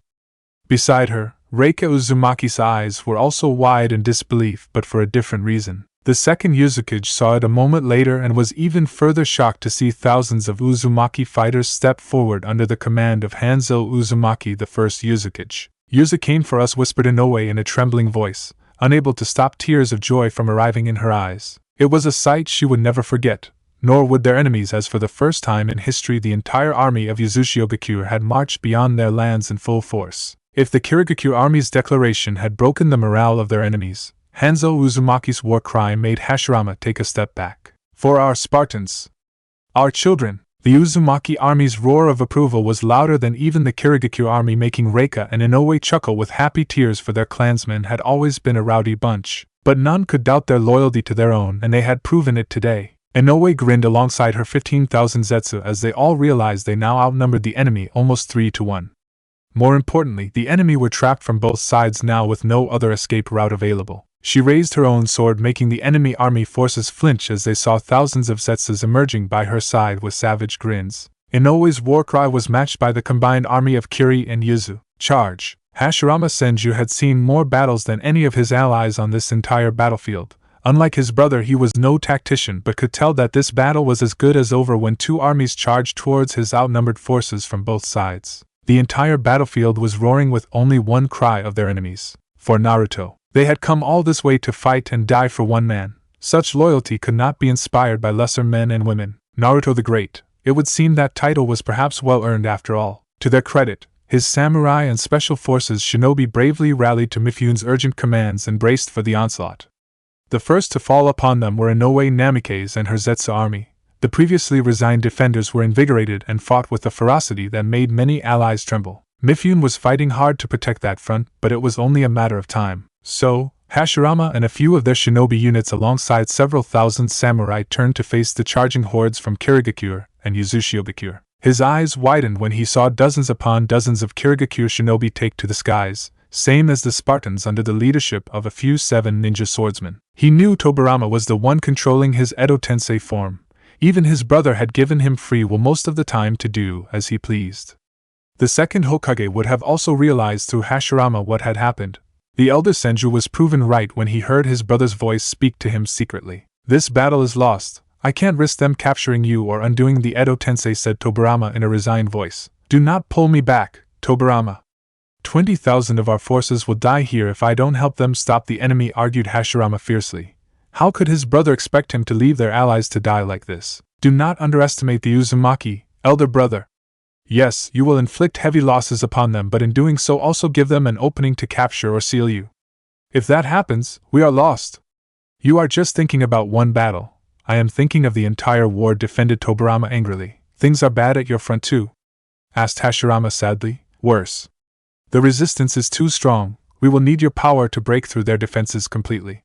Karakan Pass was always a diversionary attack. If we win at Tiger Hill, there is still hope for us to reach Mito in time and snatch victory from the jaws of defeat," advised Tobirama. "But our men here," whispered Hashirama sadly. "Their sacrifice will be remembered and honored." Hashirama sighed, knowing the argument was over, and no matter how much he wanted to oppose, his brother was right in this. He didn't dare look at the faces of his comrades before he was teleported away by his brother. Mifune witnessed what many of their fighters were calling a true betrayal.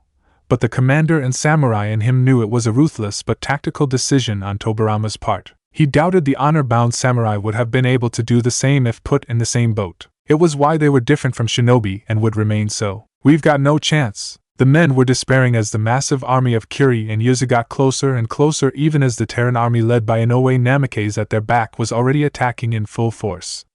He had already disengaged from that flank, knowing his skills were badly needed on the front being converged upon by the larger and more deadly enemy. A tired sigh escaped from his lips as he now stood before his samurai army and the few shinobi units left to fend for themselves. The samurai nation's leader raised his sword and bravely marched towards certain death. A grim smile arrived on his face as he heard thousands of swords and weapons being raised by his disheartened but brave men as they rallied behind him to face their end. An hour later, Mangetsu watched the last pockets of enemy resistance being put down with ruthless efficiency by their combined forces.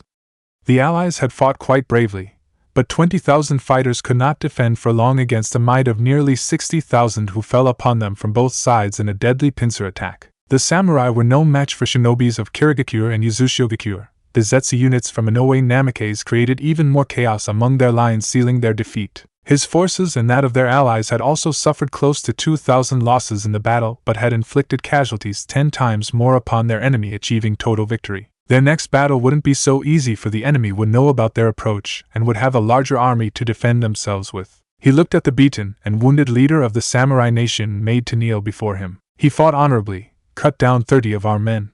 "Tough bastard," said Zabuza honestly. Mifune looked at the young Hozuki clan head and to his credit didn't flinch when Mangetsu looked at him intently. Looking at the battlefield, he could see not a single one of his fighters were left standing. The dying ones were being effortlessly put out of their misery by battle-hardened Kirigakure forces. "You have fought well, Lord Mifune. Your allies abandoned you in your time of need. Surrender or death, what shall be your choice?" asked Mangetsu frankly. "Death," answered Mifune without a flinch. Mangetsu was impressed with the answer, for he would have chosen the same if the situation had been reversed. "How?" he asked respectfully, earning a relieved smile from the samurai leader for being at least given the choice of his ending. Seppuku. The ancient tradition of samurai taking their own lives to make up for their failures or incompetence was one practice that even Mangetsu respected, if not agreed with completely. "Then die with honor and join your men. We shall meet again someday, hopefully not as enemies," accepted Mangetsu. "Naruto taught you well." The 7 ninja swordsmen were quite surprised upon hearing that, making the samurai leader give a tired sigh. "What he or his accomplices did at Iwagakure is not something I can accept, along with a few questionable things in his past.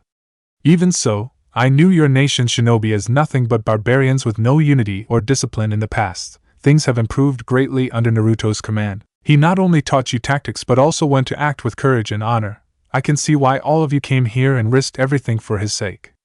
I do not regret my actions or decisions, and am content that my end came at the hands of a worthy foe.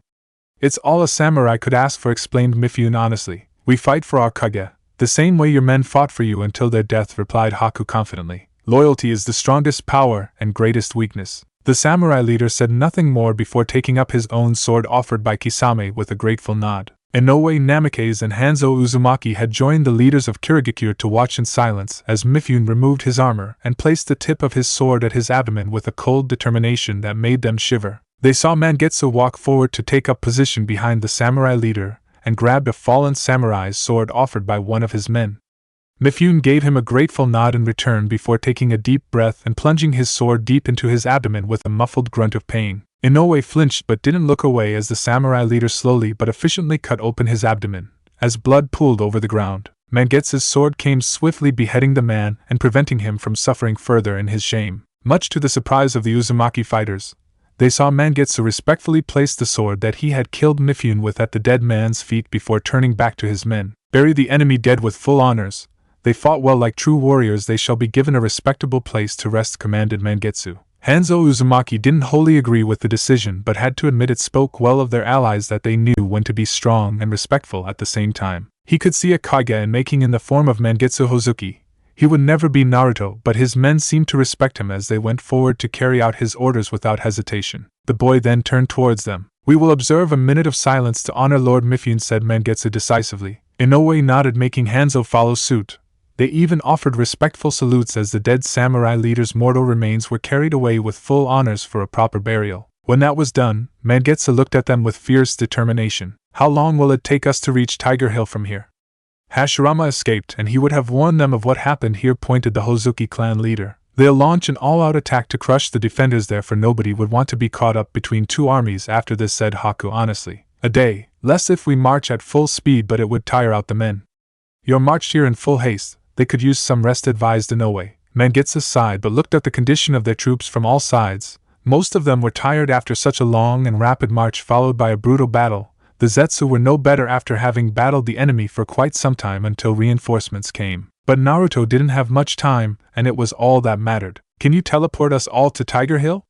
I have been told that you can use the teleportation technique like your son? Asked Mangetsu, unable to believe he was talking to the mother of his Kage. Granted, she was powerful in her own right, but her son was something else. Her answer proved Mangetsu's thoughts. I am not as skilled as my son in that arena. At the most, I can teleport a few using the marker which my sons and the Spartans have from my side, said Inoue sadly. The 7 ninja swordsmen looked disappointed but knew there was only so much luck they would have on their side. All right. Once the enemy and our own are buried, the men are to take rest for 2 hours max. Post that, Zabuza and Kisame will take our aerial units to reach Tiger Hill quickly, while the rest of us make a forced march to get there as soon as possible. They are going to need every help that we can provide, decided Mangetsu. When all the other commanders didn't object, and only gave him firm nods, he knew there was nothing more he could do for now. We are coming, Naruto. Hang in there just a little longer. Chapter 64, The Young Wolf. Tiger Hill. The Spartans had been horrified when the blasted Mizukage had again managed to land a dangerous blow upon their leader. When Naruto had teleported to their side moments later, many were worried for his life and could not help but be surprised when the mortal wound was quickly healing with some added assistance, as if it was nothing. The sage's power? Asked Nagato sharply, earning a painful nod from his brother, as he drank some water even as the battle continued in earnest, with most Spartans returning to man their positions knowing that their leader would not die. He gave me his life force, which is truly powerful. Before, such blows would have killed me, now they just hurt like a bitch, said Naruto with a wince, glaring at the Spartan medic Matsuri, who was expediting healing of his injuries and none too gently, adding to Naruto's glare becoming more intense. In return, the medic simply bonked him on the head, and called him a damn fool for always rushing in like that for the sake of his men. Nagato chuckled but soon sobered up to ask the more important question. Then what can kill you, elder brother? I need to know so we can prevent that from happening. You may not realize it, but as long as you live, we will not be defeated. No man except the Senju brothers are strong enough to kill me the way I am now. That midget Anoki will pay dearly for this minor irritation, swore Naruto furiously, as his wounds were now on the verge of healing with the added assistance of the expert Spartan field medic. Elder brother, promise me something, whispered Nagato hesitantly, making Naruto look at him carefully but give a nod regardless to continue. Unlike our enemy and their leaders, you truly care for the lives of our men. So much that you would risk death to save any one of us, be they Spartan or Zetsu. Tobirama and any sane commander in his ranks would have seen that by now, said Nagato worriedly. I'm your commander. Any leader worth his salt should be willing to defend their men with all their strength. Even die if needed. I am with every one of you no matter how bad the situation is, refuted Naruto stubbornly, and the allies wondered why so many would want to follow this man to the gates of hell itself. Nagato sighed knowing his brother lived by those words, and it made his men love him truly. But it was also a great weakness.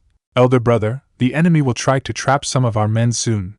Tobirama knows you, he understands you will rush to save your men regardless of danger to yourself, and that will be the perfect trap. If you keep this up, you will die. You may be godly strong thanks to the sage's power, but not immortal, warned Nagato, so I should abandon my men in their direst moments? Like the allies have done so far? Asked Naruto furiously. Yes, if that keeps you alive and the battle in our favor. The men will not hate you for it, consoled Nagato, earning a murderous glare from his sibling, but I will hate myself. I left my men once to die. I am not doing that again, no matter what happens, swore Naruto fiercely. In that instance, Nagato saw the true scars battle of Rasengan had left upon his brother till this day. Even after everything that happened, Naruto Namikaze had not been able to forget the moment when he had to leave the Spartans to die to win the war. It gave them victory but took everything from the man who achieved it, and it was his brother's greatest fear as well as a credible weakness. It explained as to why in every battle afterwards in his life, Naruto had put his life in danger countless times to protect his men. It had costed him, but never once had he shied away from paying that price. It was as if he was still trying to make up for the guilt of Rasengan. Elder brother, I understand the truth behind your explanation and it is very logical, but that is not who I am or want to be. If death comes for me tonight for doing what is right, then I am prepared and shall die smiling. I won't be Naruto if I pretend to be the man you want me to be, explained Naruto patiently, even as he dismissed Matsuri with a grateful nod. Nagato wanted to argue further, as his sibling got back on his feet and placed a comforting hand upon his shoulder before walking away to rejoin the front line, eliciting a wild cheer from their remaining forces. He didn't know whether to be angry or hug the brave fool that was his brother. Regardless of what happened tonight, whether they lived or died, were victorious or defeated, every one of their fighters could not deny that they had the finest commander and a true leader fighting for them. His brother may not consider himself as such, but when Nagato looked at the proud warrior, he knew he was lucky to be led by a truly good man, one who had made mistakes but had his heart in the right place. But their cruel world was prone to bestow a miserable fate upon such human beings. Half an hour later, Naruto could feel the fight inside his brother's heart, and truly felt for him. If only the redhead boy knew what the sage had shown him. It had made things very clear for him. It was why he would keep moving forward until his enemies were destroyed, and his comrades and family were safe. He looked at the battlefield to see his Spartans using the last of their kunai launcher reserve rounds to keep the enemy at bay. While he recovered from his injuries, the enemies had tried to press forward quite hard, leading to more heavy losses and thousands among his forces despite the best effort of his Spartans. Status report, he asked calmly. Eastern flank is nearly gone, Naruto. Most of my Zetsus died in the enemy's last charge. It's just us 30 Spartans and 1,000 Zetsu left, reported Kasumi grimly over their communication link. Western flank has suffered 50% casualties as well. We will be in serious trouble if the enemy attacks once again in force, answered Kushina worriedly over the line. Our center has also suffered 30% casualties in the battle against the summoning creatures and other forces, clarified Nagato, standing grimly by his side. Aerial unit is intact so far. We have also witnessed Hashirama Senju joining the enemy ranks. They are amassing in full force, warned Hate, from his position atop Tiger Hill's peaks. Naruto fought hard to hide his flinch in front of his men. He barely had 9,000 Zetsu left, and 124 Spartans including himself. The enemy still had more than 50,000 in front of them, and whatever thousands of reserves Tobirama must have left to guard his rear. If his father decided to launch an all-out attack with every man he had alongside Hashirama, he didn't have enough men to hold the center against those many, let alone defend his eastern and western flanks. Our explosives are still available? He asked quickly. Yes, most of them. What do you have in mind? Asked Kasumi, his munitions and logistics in charge. Use majority of them to completely flatten both flanks and pull all remaining forces to the center. Hate, you join us too, for there will be little use of aerial troops since Hashirama has joined the battle, commanded Naruto. Are you sure? Asked all four of his sub-commanders in unison. Very. We simply do not have enough men left to defend our flanks, cause a landslide with the thousands of explosives and sealing traps. We need to hold them for another day to give Madara any real chance of completing the sealing of tailed beasts. It is time for the phalanx, explained Naruto honestly. The lone Zetsu representing his kind in the command bunker didn't understand the smirk that arrived upon the faces of Spartans nearby and looked at Naruto, who nodded and beckoned him towards the wall where a piece of paper was attached. The Zetsu watched as Naruto demonstrated a landslide flattening both their flanks, making the terrain almost impossible to climb.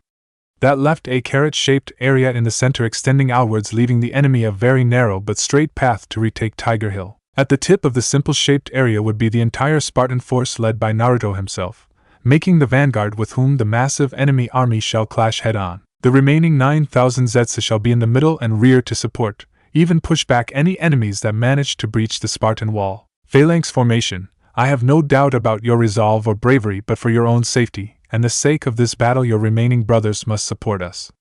Share your chakra with the Spartans, bolster any gaps in our lines if the enemy resistance becomes too strong for a breach. Most importantly, those of you in the rear must use the bows and arrows we had stolen from previous battles. Deal as much damage to the enemy reinforcements while we hold whatever they throw at us with the Spartans at the front, explained Naruto patiently, using the most simple signs and language, making the Zetsu nod in understanding. I will convey this to my brothers, agreed the Zetsu, earning a thankful nod from his leader before he went out to carry out those orders. Have you retrieved the shields of the Fire Daimyo's guard unit that was killed some time ago in the previous charges? Asked Naruto frankly. Yes, we didn't know what good they would do, but now they can be really useful. Good idea, Nagato said Kasumi with a thankful nod, earning a nod from the younger redhead. I had a feeling it would come down to this and sent them all towards Kushina for them to be outfitted with seals, explained Nagato, as he presented one such large shield, enough to cover almost the entire form of the teenage Spartans, even if most of them were as developed and more stronger than grown men and women thanks to their augmentations and brutal training. It was a bitch to outfit them with seals for all Spartans, but it is done, replied Kushina with a sheepish smile. Naruto was intrigued and watched as his brother asked another Spartan to hold the shield in front of himself. The Spartan warrior adopted a battle stance by holding the shield with his left hand and their traditional chakra sword in the right. He was quite surprised when Nagato flung a decent-sized fireball at the Spartan, making the user fighter use his chakra inside the shield, making the runes and fuinjutsu markings on it glow brightly. The attack clashed, but the shield held firm and protected its wielder quite brilliantly. Nagato and a few other Spartans demonstrated all the remaining elemental ninjutsu also against the modified weapon. The shield held even if the Spartan looked a little strained bearing so many attacks. Nagato, this is brilliant. This might truly give us a good chance, said Naruto in awe, making his brother blush. It won't hold out against holy weapons or Hashirama Senju's attacks, replied Nagato modestly. I know that.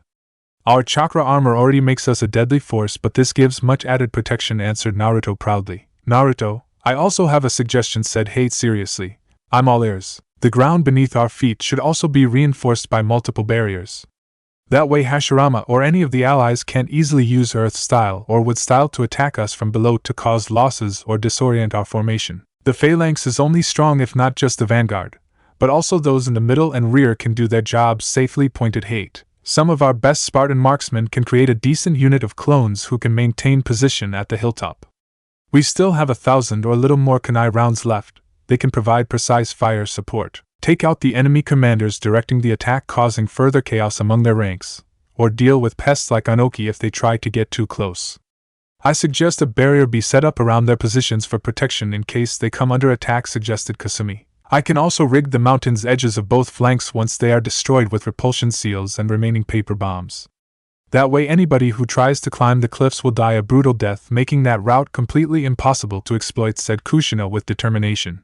Naruto relished the feeling of fighting alongside warriors who were not just capable commanders but also true masters of the battlefield terrain, and had the ability to make even the most basic weapons deadly. Their wisdom in warfare was being clearly displayed, for they were bred and trained harder than most shinobi across the entire ninja world for war. He was proud of his conquests with Kirigakure commanders and fighters, but even that highly trained army of his would struggle and take many losses if put against a battle-hardened Spartan company. It was not just the Spartan inside of him that came to the conclusion, for even before directly entering into close combat, the Spartans with their Zetsu allies had inflicted nearly 25,000 enemy losses while suffering a little less than half in return in the form of Zetsu. But not a single Spartan. He wondered how much longer could they prevent that now with the battle entering its final and most deadly stage. The optimist in him wanted to hope, but the battle commander inside of him knew many Spartans would fall one after another as the hours stretched. Even so, the enemy would pay in blood dearly for each of that sacrifice. I trust your judgment. Implement all your ideas quickly, agreed Naruto, earning shit-eating grins from all his 4 sub-commanders. For a moment, he smiled in return, knowing it was the few moments they had left to share that priceless emotion. 1 hour later, he watched the allies pick up their thousands of fallen comrades littered across the battlefield under a banner of peace. Many Spartans wanted to continue the battle, but were truly surprised when Naruto ordered them to cease fire. What shocked them more were the tears that arrived in his eyes as he saw several hundred young Chunin and even genin corpses be carried away. Elder brother, said Nagato hesitantly. I know, Nagato. It's war and I have killed so many that I have no right left to regret anything. But I'm tired, brother, confessed Naruto sadly. We are fighting so the ones after us do not bear such fate, elder brother reminded Nagato patiently, eliciting a bitter laugh from his sibling. And how many more must die for that? To achieve that wishful future, how many sons and daughters, fathers and mothers, brothers and sisters, friends and comrades must die on both sides? It will not stop me from doing what must be done, but makes me really wonder whether I am a hero that so many of you say I am or the villain that they claim to be, asked Naruto earnestly, as he pointed at the allied army. Nagato looked at his brother for a long moment before looking at the allied army carrying away their fallen under the eerie silence on the battlefield. He truly understood what his brother was feeling in this moment after living such a harsh life full of only war. Behind every battle won or lost, behind every fallen for every flag, behind every casualty figure, there was always a real person, a family or friends who knew them, loved or liked them at least. The death of their father Yahiko forced his sons to take up arms to avenge him. How many more such sons and daughters had they created in this war alone? You don't need to choose, elder brother. Naruto looked at his brother and saw a somber acceptance upon his face as he stared back at him. There is a hero and a villain inside each of us. A few can be only one, but most people are a bit of both, including all of us. It's what makes us human, for we are all imperfect in some way. In life we are not equals and end up taking different paths, but in death we are all one. The only thing any of us can try is to be a good person and stand up for what we believe is right. Let history and the gods, if they exist, judge whether we were heroes or villains. The young Uzumaki saw not just his brother but almost every Spartan and most Zetsu listening to his words earnestly. Naruto gave him a thankful nod and surprised everyone by unleashing his sword before slowly bending to one knee facing the fallen being carried away from the battlefield. He was quite surprised when the rest of his army followed suit, and wondered what their enemies would make of this. It didn't matter, for this was something he wanted to do for his own sake, and that of his men if they felt the same way. While there was still time. For all the wrongs and blood I have shed in my life so far, and more which shall follow tonight, I am truly sorry. He could hear many of his Spartans gasp in surprise upon hearing that confession, but it didn't matter. Now that the end was at his doorstep, he had to make his peace as a warrior and a human being. It was the only way he could face what was coming. For all the good and brief happiness I have experienced and shared, I am grateful. A brief smile came upon his lips as that confession made him think of so many people he had lived those moments with. Slowly, he turned to face his men and watched many whisper their own prayers, even quite a few Zetsu. Soon, they all looked at him, and he could not help but grin madly. For all these suicidal idiots who followed me into this hell, I am honored. He could see the exact moment when the tension within his army faded upon hearing that witty remark, which still held respect for their loyalty. So many laughed, some cried, but everyone nodded back at him proudly. Naruto slowly got back on his feet and walked towards the nearest Zetsu to offer him his hand, which the creature took with a grateful nod to help him stand back. The Terran commander's voice echoed across the rest of their army even as he went to do the same thing to a Spartan kneeling nearby. We were all born as slaves to something. All of us unequal in the eyes of this world, the same is the fate of those who fight us tonight. It's a curse this world and all its citizens have endured for a very long time. But tonight we end this. Nagato firmly grasped his brother's hand and got back on his feet with a newfound peace and determination in his eyes. We fight for everyone's freedom tonight. Hade hugged his best friend tightly as he pulled him to his feet, earning a firm pat on the back. We fight for the right to choose our own fate. Kasumi grinned and nodded at him fiercely, even offering a firm salute in return without any mockery. If we die, for once, Kushina had no hesitation in her eyes upon hearing those dreadful words as she looked into the eyes of the man she loved dearly. We'll die knowing that we did everything we could for a better future. She went forward to press a fleeting kiss upon his lips, one which he returned with the same message which was in her heart. When they parted, she offered him a shield which he grabbed with a proud nod. Tonight, we die free. Naruto raised his infamous sword as Kushina set off the explosions, causing both the flanks of Tiger Hill to collapse and a terrifying landslide across the entire battlefield, making the allied army take several steps back. The former Mizukage's defiant and fearless roar echoed across the entire mountain, and along with the destruction rekindled a flame inside every fighter of the remaining Terran forces, even as they saw an enemy nearly 6 or 7 times their numbers gathering in front of them. They watched their commander walk forward to stand at the tip of their defensive position as the very ground beneath their feet started to tremble as the entire allied army charged. Naruto looked back at his smaller army with a proud and content smile upon his lips. "Will you follow me one last time?" The Senju brothers had not been able to hear much of what Naruto said to his fighters, but even they could see the strength and courage that was growing among those warriors, even as the entire allied army of nearly 55,000 along with the 20,000 kept in reserves gathered for a final assault. With a massive enemy army marching towards this battlefield, it was time to crush the defenders of Tiger Hill, and for that they would need every available fighter. Their thinking was proven correct when they saw both flanks of Tiger Hill being completely obliterated in a series of explosions as Naruto raised his sword as the allies, after a few initial moments of panic and retreat, managed to reorganize their massive army. Hashirama saw one of the rare moments of his life as he saw Tobirama openly smile when his son walked forward bravely to stand at the head of his army and look back at his own men with a proud and content smile, even as the entire allied army charged forward upon the narrow and steep battlefield. They would never know what Naruto asked those outnumbered and doomed warriors, but their reply would forever be etched into everyone's hearts.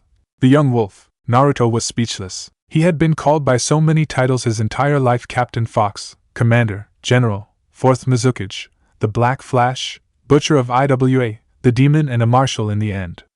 Each carrying with it great pride or great shame, but also equal responsibility alongside deep regret. This was to be his last battle, and it was highly likely he would be remembered for it. Perhaps a small part of his selfish heart wishing not to be known by any of those heavy titles, for in the end, he wanted to be free, wanted to be the joyful boy he had once been, one who had been fascinated with heroes and doing good, before reality forced him to become cold. It was why the moment when his younger brother raised his sword to point towards him with the greatest respect and gave him the title of his childhood hero was perhaps the most important of his life. The young wolf. His brother roared that declaration in front of the entire might of the shinobi world and marched forward to proudly stand by his side.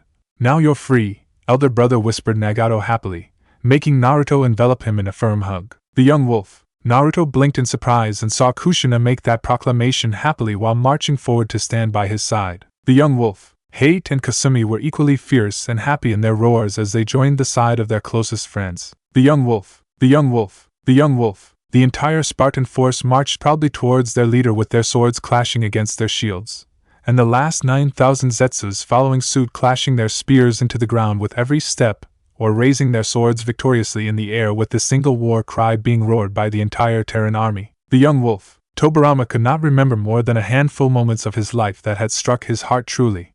The death of his parents, the loss of his brothers, the first stone laid in Konoha's foundation, the sight of his precious village for the first time, the day he became Hokage, and the discovery of having a child of his own. Looking at the snowy tops of Tiger Hill where a tiny army stood in comparison to his massive one shouldn't evoke the same emotion. The young wolf. But he could not unhear the proud name given to his son by his fighters, could not forget the sheer happiness it brought into his boy's eyes, and in that moment, he saw a young version of his child that he had never seen before. There were so many regrets in his life, but not being able to be there for his son would be his greatest one. He saw Naruto's resolve be bolstered to immeasurable heights upon seeing the greatest honor being offered by his loyal army.